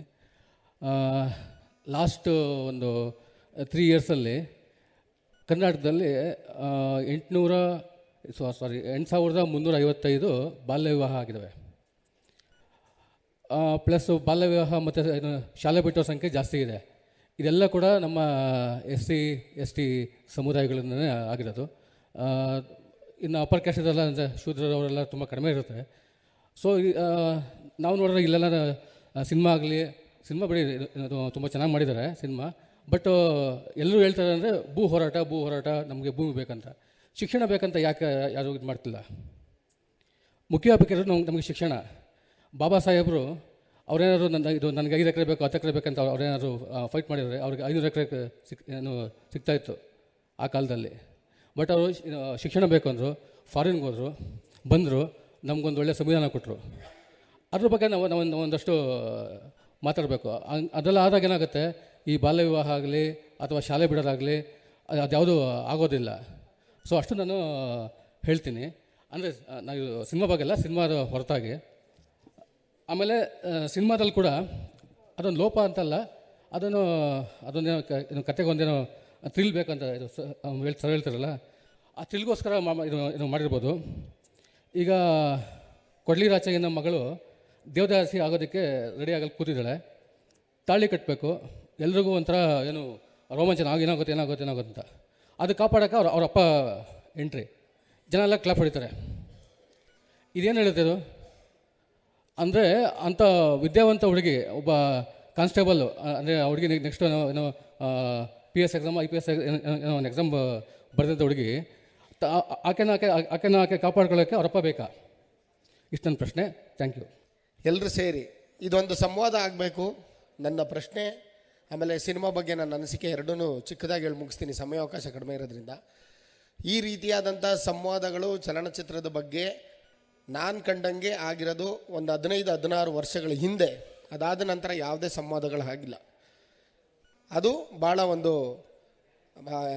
ವಿಷಯ, ದೊಡ್ಡ ವಿಷಯ. ಈಗ ಲ್ಯಾಂಡ್ಲಾರ್ಡ್ ಬಗ್ಗೆ ಸಂವಾದ ಆಗ್ತಿರೋದು. ಆಮೇಲೆ ಚಿತ್ರವನ್ನು ನಾನು ನೋಡಿದ ಆ್ಯಂಗಲ್ಲು, ನೀವು ನೋಡಿದ ಆ್ಯಂಗಲ್ಲು ಡಿಫ್ರೆನ್ಸ್ ಇರುತ್ತೆ. ಯಾಕೆಂದರೆ ಪ್ರತಿಯೊಬ್ಬ ಮನುಷ್ಯನಲ್ಲೂ ಅವ್ನು ನೋಡುವಂಥ ಯೋಚನೆ, ಆಲೋಚನೆಗಳು, ಆಮೇಲೆ ಸಿನಿಮಾ ನೋಡುವಂಥ ರೀತಿ ಪರಿಧಿ ಎಲ್ಲನೂ ಬೇರೆ ಬೇರೆ ಆಗುತ್ತೆ. ಈ ಸಿನಿಮಾದಲ್ಲಿ ಕೇವಲ ನಾವು ನಿರ್ದೇಶಕರಿಗೆ ಹೇಳ್ತಿದ್ದೀನಿ, ಯಾವುದೇ ಜಾತಿಯನ್ನು ತಗೊಂಡಿಲ್ಲ, ಯಾವುದೇ ಧರ್ಮವನ್ನು ತಗೊಂಡಿಲ್ಲ, ಯಾವುದೇ ಒಬ್ಬ ಮೇಲು ಕೀಳು ಅನ್ನೋ ವ್ಯಕ್ತಿಯ ಕೂಲಿ ಮತ್ತು ಯಜಮಾನ ಅನ್ನುವ ಕಥೆಯನ್ನು ಇಟ್ಕೊಂಡು ಸಿನಿಮಾ ಮಾಡಿದ್ದಾರೆ. Hats off to you sir. ಆಮೇಲೆ ಎರಡನೇದು, ಎಲ್ಲ ಜನಗಳಿಗೂ, ಎಲ್ಲ ಜಾತಿಯವರಿಗೂ ಅಥವಾ ಎಲ್ಲ ಸಮುದಾಯದವ್ರಿಗೂ ಭೂಮಿ ಎಷ್ಟು ಮುಖ್ಯ ಅದನ್ನು ತೋರಿಸ್ಕೊಟ್ಟಿದ್ದಾರೆ. ಮೂರನೇದು, ಭೂಮಿ ಇದ್ದರೆ ಸಾಲಲ್ಲ, ನಾವು ಏನು ದವಸ ಧಾನ್ಯಗಳು ಬೆಳೆದ್ರೆ ಸಾಲಲ್ಲ, ಅದರಲ್ಲಿ ದುಡ್ಡು ಕೂಡ ಮುಖ್ಯ ಅನ್ನೋದನ್ನು ಸಹ ತೋರಿಸ್ಕೊಟ್ಟಿದ್ದಾರೆ. ಒಟ್ಟಾರೆ ಒಳ್ಳೆ ಸಿನಿಮಾ ನಮಗೆ ನೀಡಿದ್ದಾರೆ. ಒಂದು. ಎರಡನೇದು, ವಿಜಯ್ ಸರ್ಗೆ ನಿಜವಾಗ್ಲೂ ಅವರು ನಿಜವಾದ ಹೋರಾಟಗಾರರು, ನಿಜ ಜೀವನದಲ್ಲೂ ಸಹ ಸಿನಿಮಾದಲ್ಲೂ ಸಹ. ಈ ಒಂದು ಸಿನಿಮಾದ ಪೂರ್ತಿ ಕ್ರೆಡಿಟ್ಟು ವಿಜಯ್ ಸರ್ಗೆ ಸಲ್ಲಬೇಕು. ನನ್ನ ಒಂದು ಪ್ರಶ್ನೆ, ಈ ಸಿನಿಮಾದಲ್ಲಿ ರಿತನ್ಯಾ ಮೇಡಮ್ ಅವರು, ಅಂದರೆ ರಾಚಯ್ಯನ ಮಗಳನ್ನ ನೀವು ಸಬ್ ಇನ್ಸ್ಪೆಕ್ಟ್ರಾಗಿ ಮಾಡಿದರೆ ಕಥೆಯ ಕೊನೆಯಲ್ಲಿ ಚೆನ್ನಾಗಿರ್ತಾಯಿತ್ತು, ಯಾಕೆ ಮಾಡಲಿಲ್ಲ? ಒಡನಾಡಿಗಳಿಗೆ ಜೈ ಭೀಮ್. ಮಾತು ಬರದೇ ಇದ್ದಂತಹ ಸ್ಥಿತಿಯಲ್ಲಿ ಕೂಡ ಮೊಟ್ಟ ಮೊದಲ ಭಾರತೀಯ ಚಿತ್ರ ಮಾಡಿದ್ದು ರಾಜ ಹರಿಶ್ಚಂದ್ರ ಅಂತ. ಮಾತು ಬರದೇ ಇದ್ದಾಗಲೂ ಮೊದಲ ಸಿನಿಮಾದ ಆಶಯ ಇರಿದ್ದದ್ದು ಸತ್ಯ ನುಡಿಬೇಕು ಅಂತ.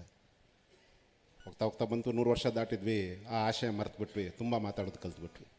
ಹಾಗಾಗಿ ಇವತ್ತು ಸತ್ಯ ಮಾತಾಡಿರುವಂತಹ ಈ ಒಂದು ಚಿತ್ರ ತುಂಬ ಹೊಗಳಿಕೆ, ತುಂಬ ತೆಗಳಿಕೆ, ತುಂಬ ಅಸೂಯೆ, ತುಂಬ ಮೆಚ್ಚುಗೆ ಪಡ್ಕೊಳ್ತಾ ಇದೆ.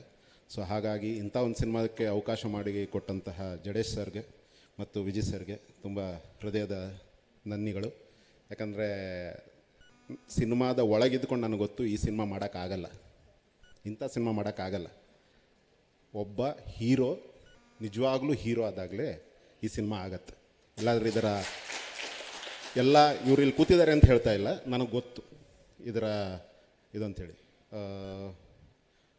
ಅಶ್ವಿನಿ ಅವರು ಕೇಳಿದರು ಯಾಕೆ ಬೇರೆಯವರೆಲ್ಲ ಮಾತಾಡ್ತಾ ಇಲ್ಲ ಅಂಥೇಳಿ. ಜಟ್ಟ ಬಂದಾಗ ಅದಾದಮೇಲೆ ನನ್ನ ಮಗನಿಗೆ ಒಂದು ಇಂಜೆಕ್ಷನ್ ಕೊಡಿಸ್ಲಿಕ್ಕೆ ನನ್ನ ಹತ್ರ 500 ರೂಪಾಯಿ ಇರಲಿಲ್ಲ. ಅದು ಪ್ರತಿಯೊಬ್ಬ ಜೈ ಭೀಮ್ ಅನ್ನುವಂತಹ ಕಲಾವಿದ ಅನುಭವಿಸ್ಬೇಕಾದ ಸತ್ಯ. ಅದು ಅದನ್ನು ಮೀರಿ ಈ ಮನುಷ್ಯ ಯಾವಾಗ ಸಿನಿಮಾದ ಹೊರಗಡೆ ಜೈ ಭೀಮ್ ಅಂತಾರೆ, ಅದಕ್ಕೋಸ್ಕರ ಈ ಸಿನಿಮಾ ಇಂಪಾರ್ಟೆಂಟ್ ಆಗುತ್ತೆ. ಸೊ ಅದಕ್ಕೋಸ್ಕರ ಥ್ಯಾಂಕ್ಸ್. ನಮಗೆಲ್ರಿಗೂ ಗೊತ್ತಿರೋ ಹಲವಾರು ಕೇಸ್ ಇದೆ. ಬನ್ವಾರಿ ದೇವಿ ಅನ್ನೋರೊಬ್ಬರನ್ನ ಪಬ್ಲಿಕ್ಕಾಗಿ ರೇಪ್ ಮಾಡಿದರು, ಕೋರ್ಟಿಗೆ ಹೋಯಿತು. ಕೋರ್ಟಲ್ಲಿ ಎಲ್ಲ ಸಾಕ್ಷಿಗಳಿದ್ದರೂ ಕೂಡ ಸಿಟ್ಟಿಂಗ್ ಜಡ್ಜ್ ಒಂದು ಜಡ್ಜ್ಮೆಂಟ್ ಬರೀತಾರೆ, ಇವಳು ಕೆಳಜಾತಿಯೊಳಗಿರೋದಕ್ಕೆ ದೊಡ್ಡ ಜಾತಿಯವರು ಇವ್ರನ್ನ ಮುಟ್ಟಲ್ಲ, ಹಾಗಾಗಿ ಇಲ್ಲಿ ರೇಪ್ ನಡೆದಿಲ್ಲ ಅಂಥೇಳಿ. ಖೈರ್ಲಾಂಜಿ ನಡೆಯುತ್ತೆ. ಯಾರಿಗಾದ್ರೂ ಗೊತ್ತಿಲ್ಲಾರ ಸುಮ್ಮನೆ ನೋಡಿ ಸುರೇಖಾ ಭೂತ್ಮಂಗಿ ಅನ್ನೋರು ಯಾರು, ಆ ಪರಿವಾರಕ್ಕೆ ಏನಾಯಿತು ಅಂಥೇಳಿ. ಹಾಗಾಗಿ ಇಂಥ ಸಿನಿಮಾದ ಕತೆ ಬರಿಬೇಕಾದ್ರೆ ಒಂದು ಧ್ವನಿ ಬರಲಿಕ್ಕೆ ಸಾಧ್ಯನೇ ಇಲ್ಲ. ನಮಗೇ ಗೊತ್ತಿಲ್ಲದಿದ್ದಂಗೆ ಇದೆಲ್ಲ ಧಮನಿತ ಧ್ವನಿಗಳು ಜೋರಾಗಿ ಕಿರಿಸ್ಲಿಕ್ಕೆ ಶುರು ಮಾಡೋದಕ್ಕೆ ಇಷ್ಟೆಲ್ಲ ವಿಷಯಗಳು ಯಾಕೆ ಬರಬೇಕು ನಮ್ಗೆ ಗೊತ್ತಿಲ್ಲ. ನನ್ನ ಸಿನಿಮಾದಲ್ಲಾಗತ್ತೆ. ಅಮರಾವತಿ ಟೈಮಲ್ಲೂ ಅದೇ ಹೇಳಿದರು. ಯಾಕಂದರೆ ಇದೊಂದು ನಮಗೆ ಎಲ್ಲ ಮೇಕರ್ಸ್ಗಳಿಗೆ ಒಂದು ಮಾತಿರುತ್ತೆ, ಇದು ಒಂದೇ ಅವಕಾಶ ಇರೋದು ನನಗೆ ಅಂಥೇಳಿ. ಇನ್ನೂ ತನಕ ಜಡೇಶ್ ಅವರು ಗುಡ್ ಡೈರೆಕ್ಟರ್ ಆಗಿದ್ದರು. ಈಗ ಇವರನ್ನು ನಾನು ಹತ್ತಿರ ಸೇರಿಸ್ಕೋಬೇಕೋ ಬೇಡ ಅಂತ ಯೋಚಿಸುವ ಒಂದು ದೊಡ್ಡ ನಿರ್ಮಾಪಕರ ವರ್ಗ ಹಿಂದೆ ಮುಂದೆ ಯೋಚಿಸುತ್ತೆ. ಬಟ್ ನೀವು ಒಂಥರ ಬೇರೆ ಸರ್, ನೀವು ಸ್ಟಾರ್ ಆಗಿಬಿಟ್ರಿ. ನೀವು ಸ್ಟಾರ್ ಆಗಿಬಿಟ್ರಿ. The only reason why he can afford it also is success. ಇವರ ಹಿಂದಿನ 2 ಸಿನಿಮಾನ, ಅದು ಬೇರೆ ಯಾರೂ ಅಲ್ಲ, ಕೋವಿಡ್ ಬಂತು, ಕನ್ನಡ ಸಿನಿಮಾ ಯಾರೂ ಬರ್ತಾ ಇರಲಿಲ್ಲ ಅಂತ ಸಂದರ್ಭದಲ್ಲಿ ಇವರೇ ಎತ್ತಿ 2 ಸಿನಿಮಾ ಮಾಡಿದರು, ಸಲಗ ಮತ್ತು ಭೀಮ. ಅದು 2 ಸಕ್ಸಸ್ ಆಗಿರೋದಕ್ಕೆ ಈ ಸಲಗನ ಹಿಡಿಯೋಕ್ಕಾಗಲ್ಲ ಅಂತ ಬಿಟ್ಬಿಟ್ರಿ. ಸೊ ಹಾಗಾಗಿ ನಾನು ಉತ್ಪ್ರೇಕ್ಷೆಯಾಗಿ ಹೇಳ್ತಾ ಇಲ್ಲ, ಫ್ಯಾನಾಗಿ ಹೇಳ್ತಾ ಇಲ್ಲ, ಇದು ಒಳಗಿರುವಂಥ. ಯಾಕಂದರೆ ನಮ್ಮಲ್ಲಿ ಕ್ರೌರ್ಯ ತುಂಬ ಮೆಚ್ಯೂರ್ಡ್ ಆಗಿದೆ, ತುಂಬ ಕಲ್ಚರ್ಡ್ ಆಗಿದೆ. ನಮ್ಮಲ್ಲಿ ತಮಿಳ್ರು ಸಿನಿಮಾಗಳಾಗೋ ಥರ ಅಡಿ ಬಡಿ ಕಚ್ಚು ಅನ್ನೋ ಜಾತಿ ಕ್ರೌರ್ಯ ಆಗಲ್ಲ.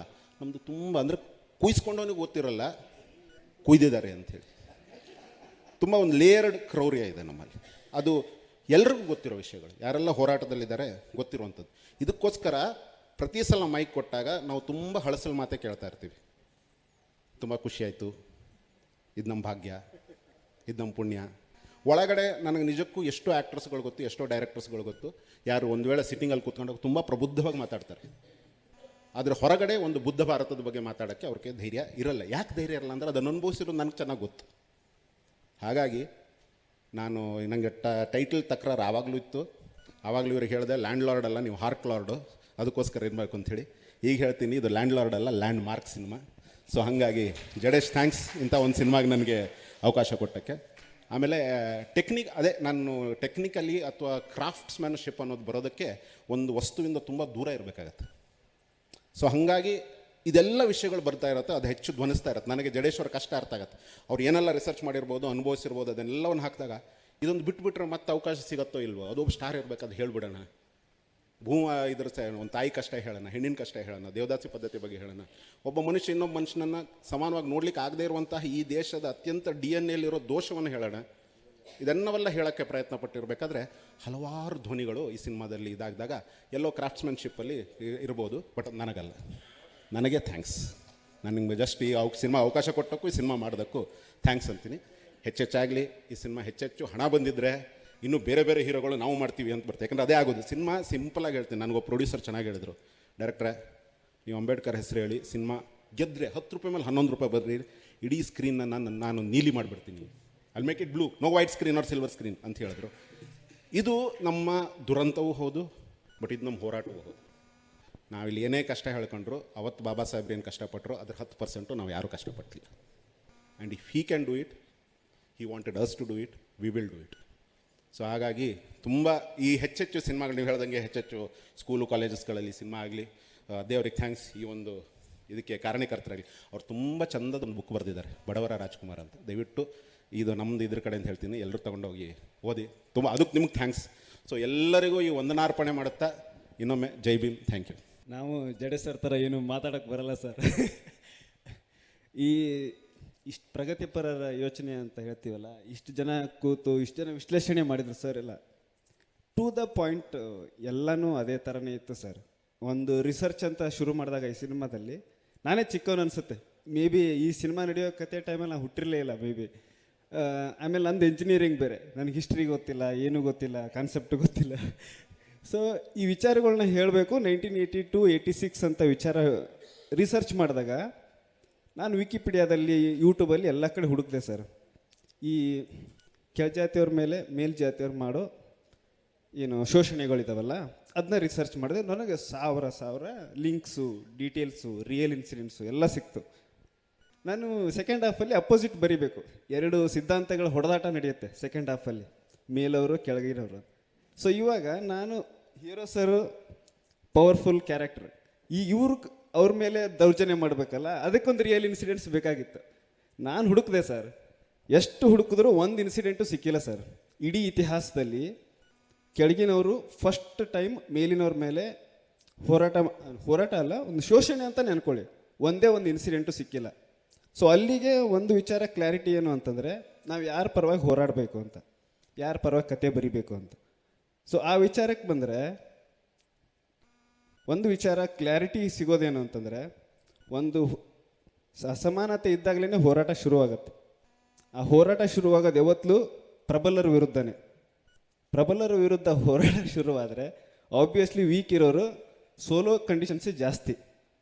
ಅಂಥ ವಿಚಾರದಲ್ಲಿ ನಮ್ಮ ಪವರ್ಫುಲ್ ಹೀರೋ ತಂದು ಪ್ರೆಸೆಂಟ್ ಜನ್ರೇಷನ್ನ ಏನು ಪ್ರಸ್ತುತದಲ್ಲಿ ನಡೀತಾ ಇದೆ ಆ ಥರದ್ದು ಒಂದು ಕಾನ್ಫಿಡೆಂಟ್ ಸ್ವಾಭಿಮಾನಿ ಹೋರಾಟಗಾರ ನಿಂತರೆ ಏನಾಗುತ್ತೆ ಅನ್ನೋದೇ ನಮ್ಮ ಲ್ಯಾಂಡ್ಲಾರ್ಡ್ ಸಿನಿಮಾ.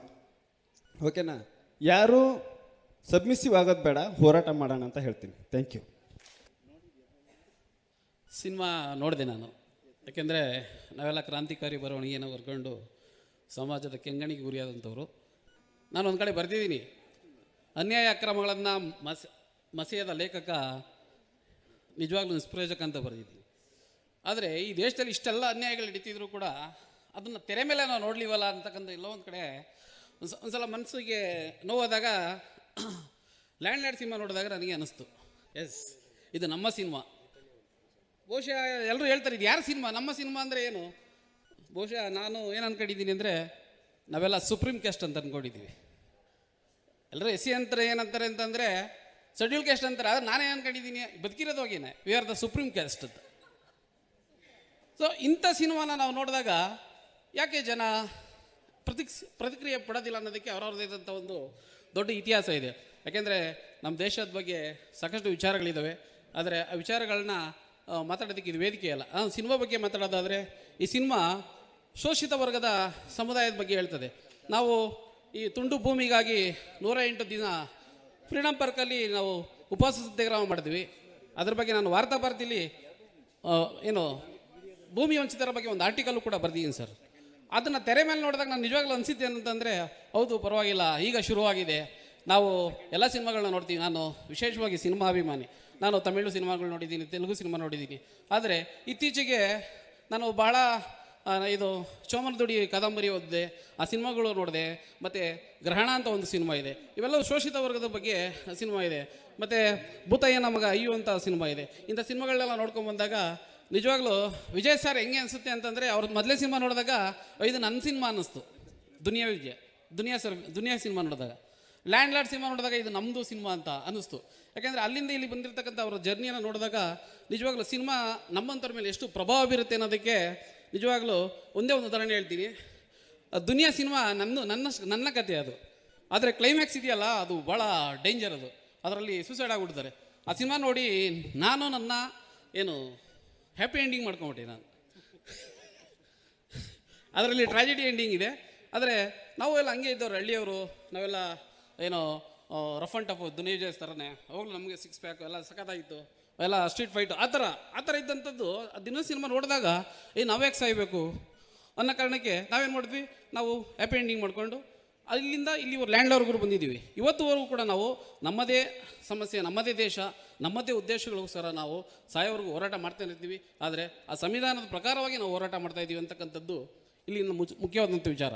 ಈ ಸಿನಿಮಾ ಏನು ಹೇಳುತ್ತೆ ಅಂತಂದರೆ, ದುನಿಯಾ ವಿಜಯ್ ಸರ್ ಅಂತಕ್ಕಂಥ ಸ್ಟಾರ್ಗಿರಿ ಇರ್ತಕ್ಕಂಥವ್ರು ಈ ಸಿನಿಮಾವನ್ನು ಮಾಡಿದಾರಲ್ಲ, ಇದು ನಿಜವಾಗಲೂ ಕೂಡ ಇಡೀ ಕರ್ನಾಟಕ ಹೆಮ್ಮೆ ಪಡ್ತಕ್ಕಂಥ ಒಂದು ವಿಚಾರ. ಇದಕ್ಕೆ ರಾಜ್ಯ ಪ್ರಸಿದ್ಧಿ ಅಲ್ಲ, ರಾಷ್ಟ್ರ ಪ್ರಸಿದ್ಧಿ ಬಂದರೂ ಕೂಡ ಕಮ್ಮಿನೇ ಅಂತಕ್ಕಂಥ ನಾನು ಹೇಳ್ತೀನಿ. ಆಮೇಲೆ ಭಾಳ ವಿಚಾರ ಏನಪ್ಪ ಅಂತಂದರೆ, ಸುಮಾರು ಜನ ಇಲ್ಲಿ ಮಾತಾಡಿದ್ರು. 93ರಲ್ಲಿ ಸರ್ ತಾವು ಹೇಳಿದ್ರಿ ಸೋಷಿಯಲ್ ಸಮುದಾಯದವರು ಮೇಲ್ಗಡೆಯವ್ರಿಗೆ ಹೊಡೆದಿಲ್ಲ ಅಂತ. ನಾವು ಹೆಬ್ಬೂರು ಸ್ಟೇಷನಲ್ಲಿ ಒಂದು ರೆಕಾರ್ಡ್ ಇದೆ, 93ನಲ್ಲಿ 5 ಟ್ರ್ಯಾಕ್ಟರ್ನಲ್ಲಿ ಜನ ನಮ್ಮ ಮೇಲೆ ಅಟ್ಯಾಕ್ ಮಾಡಿದ್ರು, ಬರೀ ಒಂದು ಬೋಂಡ ಎತ್ಕೊಂಡಿದ್ದಕ್ಕೆ. ಅದನ್ನು ನಾನು ಮಡಿಲಕೆಂಡ್ ಅಂತ ನನ್ನ ನಾವೆಲಲ್ಲಿ ಅದನ್ನು ಬರೆದಿದ್ದೀನಿ, ಆ ಪುಸ್ತಕ ಇನ್ನೂ ಬಿಡುಗಡೆ ಆಗಿಲ್ಲ. ಸೊ ನಾವು ಫೈಟ್ ಮಾಡಿದ್ದೀವಿ ಸರ್. ಅದು ಇಡೀ ಜಿಲ್ಲಾ ಮಟ್ಟದಲ್ಲಿ ನಾನು ಅವಾಗ 9ನೇ ಕ್ಲಾಸು, ನನಗೆ ಕ್ಯಾಟ್ರಿಬಿಲ್ ಹೊಡೆಯೋದು, ಆ ಥರ ಎಲ್ಲ ಒಂದು ಈ ಕತೆ ಇದೆ. ಹಾಗೆ ನಮಗೆ ಭಾಳ ನನಗೊಂಥರ ಎಕ್ಸೈಟ್ ಆಗ್ತದೆ, ಯಾಕೆಂದರೆ ನಾವು ಸಿನಿಮಾ ನೋಡಿ ಅವ್ರ ಮುಂದೆ ಮಾತಾಡ್ತಾ ಇದ್ದೀನಿ. ಹಾಗಾಗಿ ಭಾಳ ಖುಷಿ ಇದೆ. ದುನಿಯಾ ಸರ್ನ ಉಳಿಸ್ಕೋಬೇಕಾಗಿರೋದು ನಮ್ಮೆಲ್ಲರ ಕರ್ತವ್ಯ. ಜೈ ಭೀಮ್ ಸರ್, ನಾವೆಲ್ಲ ನಿಮ್ಮ ಜೊತೆ ಇರ್ತೀವಿ. Thank you sir. ನಮಸ್ಕಾರ, ನನ್ನ ಹೆಸರು ಗಿರಿವಾಸುಲು ನಾಯ್ಡು ಅಂತ.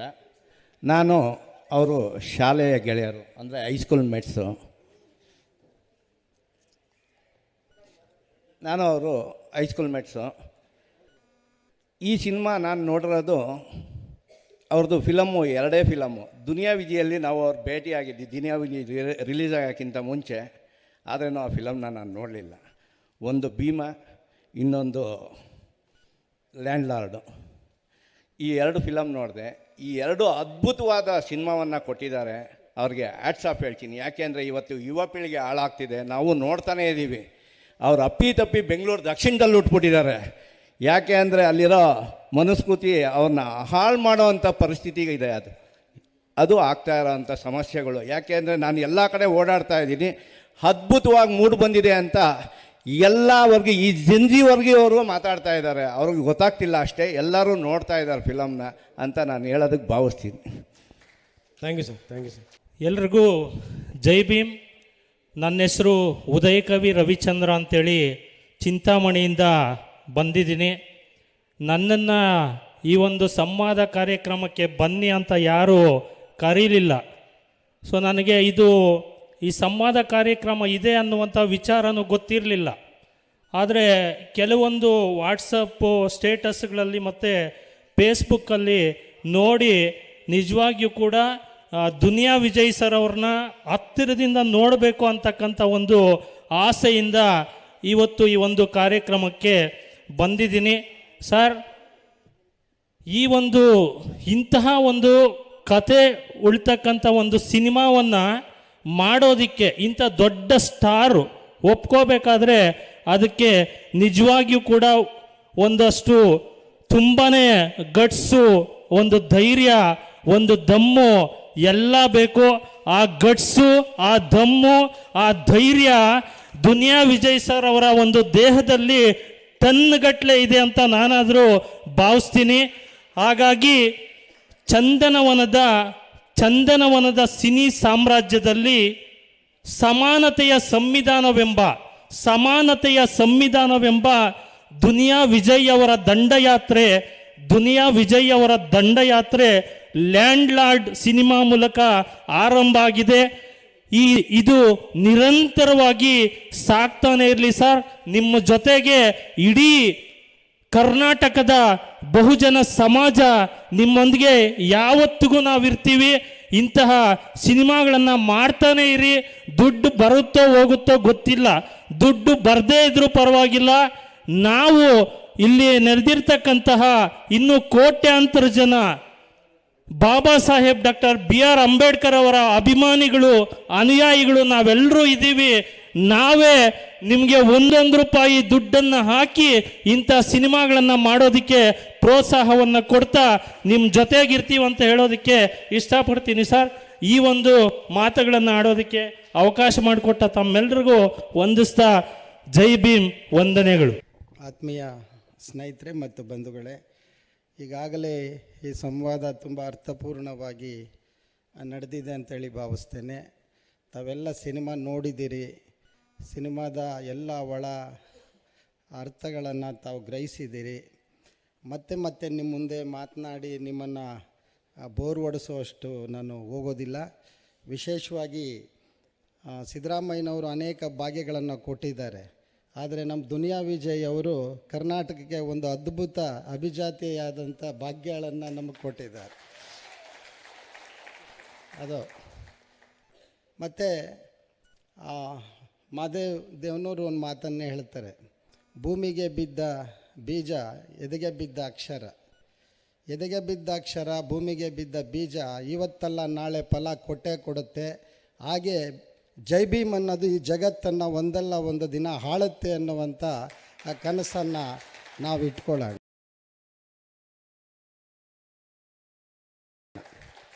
ಮತ್ತು ಇವತ್ತು ಸಿನಿಮಾ ಅದು ಅನೇಕ ಒಂದು ಭ್ರಾಮಕ ಜಗತ್ತನ್ನು ಸೃಷ್ಟಿ ಮಾಡುವಂಥದ್ದು ಎಂಥವ್ರಿಗೂ ಕೂಡ.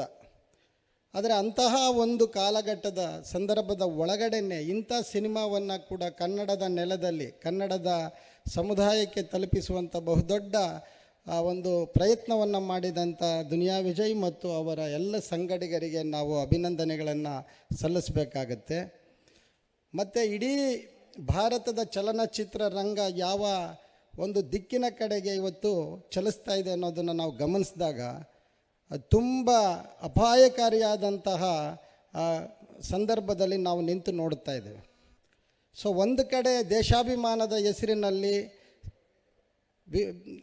ಧರ್ಮದ ಆಧಾರದ ಮೇಲೆ ಸಮುದಾಯಗಳನ್ನು ವಿಭಜಿಸುವಂತಹ ಕಾಶ್ಮೀರಿ ಫೈಲ್ಸ್ ಬರ್ತಾ ಇದೆ, ಮತ್ತು ಕೇರಳ ಸ್ಟೋರೀಸ್ಗಳು ಬರ್ತಾ ಇದೆ.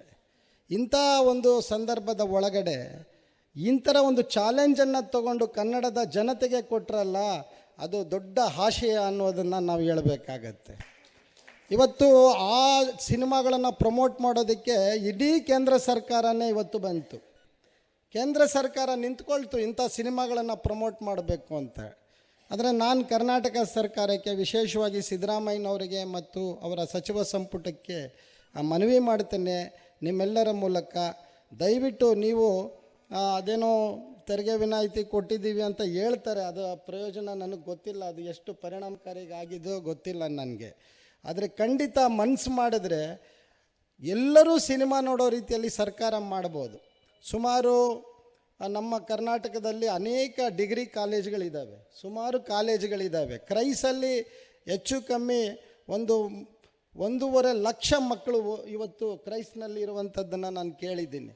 ನೀವು ಈ ಸಿನಿಮಾನ ತೋರಿಸೋದ್ರ ಮೂಲಕ ಆ ಮಕ್ಕಳ ಮನಸ್ಸಿನಲ್ಲೇ ಒಂದು ಹೊಸ ರೀತಿಯ ಒಂದು ಭಾವನೆಯನ್ನು, ಒಂದು ವಿಚಾರವನ್ನು ನಾವು ಬಿತ್ತುವ ಪ್ರಾಮಾಣಿಕ ಪ್ರಯತ್ನವನ್ನು ಮಾಡ್ಬೋದು. ಸರ್ಕಾರಕ್ಕೆ ಆ ಇಚ್ಛಾಶಕ್ತಿ ಬೇಕು. ಆ ನಿಟ್ಟಿನಲ್ಲಿ ಇಲ್ಲಿ ಸೇರಿರುವಂಥ ಎಲ್ಲರೂ, ನಮ್ಮ ವಿಶೇಷವಾಗಿ ನಮ್ಮ ಮಂಜುನಾಥ್ ಸರ್ ಮತ್ತು ಅದ್ದೇ ಅವರು, ನೀವು ಮನಸ್ಸು ಮಾಡಿ ನಾವು ಸರ್ಕಾರದ ಜೊತೆ ಮಾಡಿ ಪ್ರತಿ ಡಿಗ್ರಿ ಕಾಲೇಜು ಅಥವಾ ಅದರ PU ಕಾಲೇಜು ಆ ಹಂತದಲ್ಲಿರುವಂಥವರು ಆ ಸಿನಿಮಾವನ್ನು ಕಡ್ಡಾಯವಾಗಿ ನೋಡುವ ರೀತಿಯಲ್ಲಿ ಏನಾದರೂ ಒಂದು ರೀತಿಯ ಒಂದು ತೀರ್ಮಾನವನ್ನು ಸರ್ಕಾರ ತೆಗೆದುಕೊಂಡಿದ್ದೆ ಆದರೆ ಬಹುಶಃ ಕನ್ನಡದ ಒಂದು ಈ ಸಮುದಾಯಗಳಿಗೆ ಒಂದು ಹೊಸ ಒಂದು ಭರವಸೆ ಎಲ್ಲೋ ಹುಟ್ಟುತ್ತೇನೋ ಅನ್ನುವಂಥದ್ದನ್ನು ನಾನು ಈ ಸಂದರ್ಭದಲ್ಲಿ ಹೇಳೋಕ್ಕೆ ಇಷ್ಟಪಡ್ತೇನೆ. ಇನ್ನು ಉಳಿದಂಗೆ ಇವತ್ತು ಸಿನಿಮಾ ಅನ್ನುವಂಥದ್ದೇ ಒಂದು ರೀತಿಯ ವಿಚಿತ್ರವಾದ ಬಿಕ್ಕಟ್ಟಿನ ಸಂದರ್ಭಗಳಲ್ಲಿರುವಂಥದ್ದು. ಅಂಥ ಕಾಲಘಟ್ಟದಲ್ಲಿ ಇಂಥ ಒಂದು ಸಿನಿಮಾವನ್ನು ತರುವ ಮೂಲಕ ಆ ಚೈತನ್ಯವನ್ನು ಉಳಿಸ್ಕೊಳ್ಬೇಕು ಅವರು. ಹಾಗಾಗಿ ಅವರು ಈ ಸಿನಿಮಾ ನೆಲದಲ್ಲೇ ಇರಬೇಕು, ಇಲ್ಲೇ ಗೆಲ್ಲಬೇಕು ಅನ್ನುವಂಥದ್ದು ನಮ್ಮ ಆಶಯ. ಆ ನಿಟ್ಟಿನಲ್ಲಿ ವಿಶೇಷವಾಗಿ ಬಸವಲಿಂಗಪ್ಪನವರೊಂದು ಮಾತನ್ನು ಹೇಳ್ತಾಯಿದ್ರು, ಬೂಸಾ ಚಳವಳಿ ಆರಂಭ ಆದಾಗ. ನೋಡ್ರಯ್ಯ, ಅವರು ಅದನ್ನು ಸಾಂದರ್ಭಿಕವಾಗಿ ಆಡಿದ ಮಾತೆ ಹೊರತು ಅದಕ್ಕೆ ಬೇರೆ ಅರ್ಥ ಏನು ಕಲ್ಪಿಸಿರಲಿಲ್ಲ. ಕನ್ನಡ ಸಾಹಿತ್ಯ ಬಹುತೇಕ ಬೂಸ ಅಂದಿದ್ದನ್ನು ಅದನ್ನು ತಿರುಚಿ ಬಸವಲಿಂಗಪ್ಪನವರು ಕನ್ನಡ ಸಾಹಿತ್ಯವನ್ನೇ ಬೂಸ ಅಂದ್ಬಿಟ್ರು ಅಂತ ಹೇಳಿ ಅವರು ರಾಜೀನಾಮೆ ಕೊಡುವ ಮಟ್ಟಕ್ಕೆ ಇದು ಹೋಯ್ತದು. ಕರ್ನಾಟಕದ ನೆಲದಲ್ಲಿ ಇದು ಚಳವಳಿ ಯಾವ ರೀತಿ ಬೂಸ ಅನ್ನುವಂಥ ಒಂದು ಪದದ ಮೂಲಕ ಒಂದು ದೊಡ್ಡ ಚಳವಳಿಯಾಗಿ ಪರಿವರ್ತನೆ ಆಗೋದಕ್ಕೆ, ಸಂಘರ್ಷ ಆಗೋದಕ್ಕೆ ಕಾರಣ ಆಯಿತು. ಅದನ್ನು ನಾವಿಲ್ಲಿ ಸೂಕ್ಷ್ಮವಾಗಿ ಗಮನಿಸಬೇಕು. ಬಸವಲಿಂಗಪ್ಪನವ್ರು ಅಲ್ಲಿ ಹೇಳ್ತಾರೆ, ನೋಡ್ರಯ್ಯ, ಕನ್ನಡನೂ ಓದಬೇಕು, ಜೊತೆಗೆ ಇಂಗ್ಲೀಷನ್ನು ಕಲಿತು ಜಗತ್ತಿನ ಜೊತೆಗೆ ಮಾತಾಡಬೇಕು ಅಂತ ಹೇಳಿದ್ರು. ಲ್ಯಾಂಡ್ ಲಾರ್ಡ್ ಅದೇ ಕೆಲಸ ಮಾಡೋಕ್ಕೆ ಹೋಗ್ತಾ ಇದೆ ಅನ್ನೋದನ್ನು ಇಲ್ಲಿ ಹೇಳೋಕ್ಕೆ ಇಷ್ಟಪಡ್ತೇನೆ. ಜೈ ಭೀಮ್. ಜೈ ಭೀಮಣ್ಣ. ಅವತ್ತು ಒಂದು ಸಲ ಅದೇ ಅವರು ನಾವೆಲ್ಲರೂ ಹೋಗೋಣ CM ಹತ್ರ, ಇದಕ್ಕೊಂದು ಟ್ಯಾಕ್ಸ್ ಫ್ರೀ ಮಾಡಿಸೋಣ ಅಂತ ಹೇಳಿದ್ರು. ಅದಾದಮೇಲೆ ಏನಾಯಿತು, ಒಂದು 2-3 ದಿನ ನಾವು ಯಾರೂ ಸರಿಯಾಗಿ ಬೇರೆ ಬೇರೆ ಕೆಲಸದಲ್ಲಿ ಬ್ಯುಸಿ ಆಗಿಬಿಟ್ವಿ. ಮಾವಳ್ಳಿ ಅಣ್ಣ ಪ್ರತಿದಿನ ಕಾಲ್ ಮಾಡಿ, ವಿಜಯ್ ಅವರು ನಮ್ಮನ್ನು ನಂಬಿದ್ದಾರೆ, ಒಂದು ಕೆಲಸ ಏನೋ ಮಾಡಬೇಕು, ಅದೇವ್ರು ಹೇಳಿದ್ದಾರೆ, ಅದನ್ನು ಲೆಟ್ರ್ ಮಾಡ್ಕೊಂಡು ಹೋಗೋಕ್ಕಾಗಿಲ್ಲ ಅಂತ ಅವರು ಒತ್ತಡ ಏರಿ ಕೊನೆಗೆ ನಾನು ಅವರಿಬ್ಬರೇ ಹೋದ್ವಿ. ಇನ್ನೊಂದಿಬ್ಬರು ಜೊತೇಲಿ ಬಂದರು.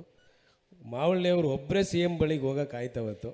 ಆ ಲೆಟ್ರು ಕೊಟ್ಟ ತಕ್ಷಣ ಸಿ ಎಮ್ ಅವರು ಅವರ ಪರ್ಸ್ನಲ್ ಸೆಕ್ರೆಟ್ರಿಗೆ ಕೊಟ್ಟು ಇದನ್ನು ಮಾಡಿ ಅಂತ ಹೇಳಿದ್ರು. ಈಗ 6 ತಿಂಗಳ ಕಾಲ ಲ್ಯಾಂಡ್ ಲಾರ್ಡ್ ಸಿನಿಮಾಗೆ ಸಂಪೂರ್ಣ ತೆರಿಗೆ ವಿನಾಯಿತಿ ಏನಾದರೂ ಸಿ ಎಮ್ ಅವ್ರು ಮಾಡಿದರೆ ಅದರ ಸಂಪೂರ್ಣ ಯಶಸ್ಸು ನಮ್ಮ ಮಾವಳ್ಳಿ ಅಣ್ಣಂಗೆ ತಲುಪಬೇಕು.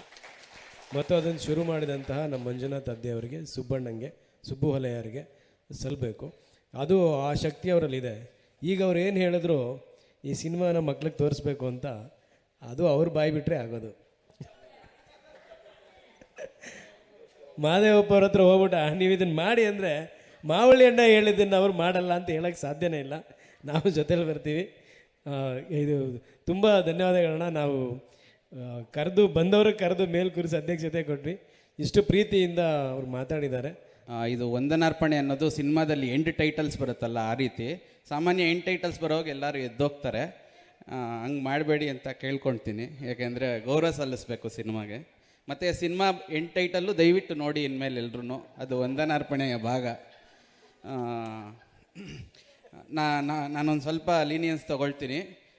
ನಮ್ಮೂರು ಹುಡುಗ ದುನಿಯಾ ವಿಜಯ್ ನಮ್ಮೂರಲ್ಲಿ ಒಂದು ದೊಡ್ಡ ಪೋಸ್ಟರ್ ಹಾಕಿದೆ, ಇನ್ಮೇಲೆ ದುನಿಯಾ ನಮ್ಮದು ಅಂತ. ಅದು ಬರೀ ವಾಚ್ಯಾರ್ಥ ಅಲ್ಲ, ಜೈ ಭೀಮ್ ಅಂತ ಹೇಳ್ದ ಒಂದು ಕಾಂಟೆಕ್ಸ್ಟಲ್ಲಿ ಇವತ್ತೇನು ಸೆಟ್ ಆಗಿದೆ, ಇನ್ಮೇಲೆ ದುನಿಯಾ ನಮ್ಮದು ಅಂತ ನಾವು ತುಂಬ ಧೈರ್ಯವಾಗಿ ಹೇಳ್ಬೋದು. ಅದು ಈ ದುನಿಯಾನೂ ಹೌದು. ಆ ಒಂದು ಬೆಂಬಲ ನಮ್ಮೂರವರು ಕೊಟ್ಟಿದ್ದಾರೆ ದುನಿಯಾ ವಿಜಯ್ ಸರ್ಗೆ ಅಂತ ಭಾವಿಸ್ತೀನಿ. ಸಿನಿಮಾ ಹೌಸ್ಫುಲ್ಲಾಗಿ ಓಡ್ತಾ ಇದೆ, ಆನೇಕಲ್ಲಲ್ಲಿ ಸಕ್ಸಸ್ ಆಗಿದೆ. ಬೇರೆ ರಾಜ್ಯದ ಬೇರೆ ಕಡೆ ಸಿನಿಮಾ ಈಗಲೂ ಕೂಡ ಜನ ಹೋಗ್ತಿದ್ದಾರೆ, ಹೌಸ್ಫುಲ್ ಆಗ್ತಾ ಇದೆ. ಹೊಸ ಪ್ರೇಕ್ಷಕರು ಗುಂಪಾಗಿ ಬರ್ತಾ ಇದ್ದಾರೆ. ಮತ್ತು ಕನ್ನಡ ಸಿನಿಮಾ ಪರಂಪರೆ ಒಳಗಡೆ ಒಂದು 15-20 ವರ್ಷದಿಂದ, ನಾನು 1 ನಿಮಿಷದಲ್ಲಿ ಮುಗಿಸ್ತೀನಿ. ಹೇಳ್ಬೇಕು ಅಂತ ತುಂಬ ಇದೆ, ಬಟ್ ಒಂದೇ 1 ನಿಮಿಷದಲ್ಲಿ ಮುಗಿಸ್ತೀನಿ. ಈ ಬಂಡಿಗಳು ಕಟ್ಕೊಂಡು ಟ್ಯಾಕ್ಟರ್ಗಳು ಎತ್ಕೊಂಡು ಬರುವಂಥ ಒಂದು ಪರಂಪರೆ ಇತ್ತಲ್ಲ, ಆ ಪರಂಪರೆ ಮತ್ತೆ ಈ ಸಿನಿಮಾ ಶುರು ಮಾಡಿದೆ. ಅದೊಂದು ಹೊಸ ಚೈತನ್ಯ. ನಾವು ಸಿನಿಮಾ ಸ್ಟೂಡೆಂಟ್ಸ್ ಆಗಿ ಸಿನಿಮಾ ಕ್ಷೇತ್ರದಲ್ಲಿ ಆಸಕ್ತಿ ಇರೋರಿಗಾಗಿ ನಮ್ಗೆ ಹೊಸ ಚೈತನ್ಯ ಸಿಕ್ಕಿದೆ. ಈ ಚೈತನ್ಯದ ಹಿಂದೆ ಸಾಕಷ್ಟು ಜನ ಬೇರೆ ಊರುಗಳವರು ಜೊತೆಗಿದ್ದಾರೆ. ಈಗ ನಮ್ಮ ರವಿ ಅವರು ಮಾತಾಡಿದ್ರು, ಈ ಸ್ನಾತಕೋತ್ತರ ಮತ್ತು ಸಂಶೋಧನಾ ವಿದ್ಯಾರ್ಥಿಗಳ ಒಕ್ಕೂಟ, ಮತ್ತು arts and science college students, ಚಾಮರಾಜನಗರದಿಂದ ಹಿಡಿದು ಬೀದರ್ ಹೊರಗಡೆ ಎಲ್ಲ ಸಂಘಟನೆಗಳು, ಇವರೆಲ್ಲರೂ ಕೂಡ ಈ ಸಿನಿಮಾಗೆ ಬೆಂಬಲವಾಗಿ ನಿಂತ್ಕೊಂಡಿದ್ದಾರೆ. ಅವ್ರಿಗೆ ಮೊದಲನೇದಾಗಿ ನಾನು ಧನ್ಯವಾದಗಳನ್ನ ಮತ್ತು ವಂದನೆಗಳನ್ನ ತಿಳಿಸ್ತೀನಿ. ಅವರೆಲ್ಲರೂ ಇಲ್ಲಿ ಬರೋಕ್ಕಾಗಿಲ್ಲ, ಬಟ್ ಅವರೆಲ್ಲರೂ ಸಿನಿಮಾ ಜೊತೆ ನಿಂತ್ಕೊಂಡಿದ್ದಾರೆ, ಸಿನಿಮಾ ತಂಡದ ಜೊತೆ ನಿಂತ್ಕೊಂಡಿದ್ದಾರೆ, ಮುಖ್ಯವಾಗಿ ಸಂವಿಧಾನದ ಜೊತೆ ನಿಂತ್ಕೊಂಡಿದ್ದಾರೆ. ಅವರೆಲ್ರಿಗೂ ಧನ್ಯವಾದಗಳನ್ನ ತಿಳಿಸ್ತೀನಿ. ಹಾಗೆ ಎಲ್ರಿಗೂ ಕೂಡ ಸಮಯ ತುಂಬ ಆಗಿರೋದ್ರಿಂದ ಮಾವಳ್ಳಿ ಅಣ್ಣ, ಸಿನಿಮಾ ತಂಡ ಮತ್ತು ಸಿನಿಮಾದಲ್ಲಿ ಕೆಲಸ ಮಾಡಿರೋ ಎಲ್ರಿಗೂ ಮತ್ತು ನಿಮ್ಮೆಲ್ರಿಗೂ ಧನ್ಯವಾದಗಳನ್ನ ತಿಳಿಸ್ತೀನಿ. ಮತ್ತು ಇಡೀ ಸಂವಾದದಲ್ಲಿ ಒಂದೇ ಒಂದು ಮಾತು ಬಿಟ್ಟೋಯ್ತು. ನಿಂಗವ್ವ ಅಂತ ಒಂದು ಹಾಡು ಬರುತ್ತೆ, ಅದರಲ್ಲಿ ವಿಜಯ್ ಸರ್ರು ಮತ್ತು ಮೇಡಮ್ ಒಂದು ಸಾಂಗ್ ಇದೆಯಲ್ಲ, ಆ ಥರದ ಒಂದು ಮನುಷ್ಯ ಪ್ರೀತಿನೂ ಕೂಡ ಈ ಸಿನಿಮಾದಲ್ಲಿದೆ. ಬರೀ ಹೋರಾಟ, ಕಿಚ್ಚು, ದ್ವೇಷ ಆ ಥರದ್ದಲ್ಲ. ಆ ಸಿನಿಮಾ ನೋಡಿದಾಗೆಲ್ಲ ನನ್ನ ಹೆಂಡ್ತಿ ನನಗೆ ನೆನಪಾಗ್ತಾರೆ. ಆ ಥರದ್ದು ಎಲ್ರಿಗೂ ನೆನಪಾಗ್ಬೋದು. ಆ ಥರದ ಸಿನಿಮ್ಯಾಟಿಕ್ಕು ಮತ್ತು ಪ್ರೀತಿ, ಭಾವನೆ, ಮನುಷ್ಯ ಪ್ರೀತಿ ಇವೆಲ್ಲನೂ ಕೊಟ್ಟಿರೋ ಸಿನಿಮಾ ಇದು. ದಯವಿಟ್ಟು ಎಲ್ಲರೂ ಸಿನಿಮಾ ನೋಡೋಣ. ಥ್ಯಾಂಕ್ ಯು ಎಲ್ರಿಗೂ.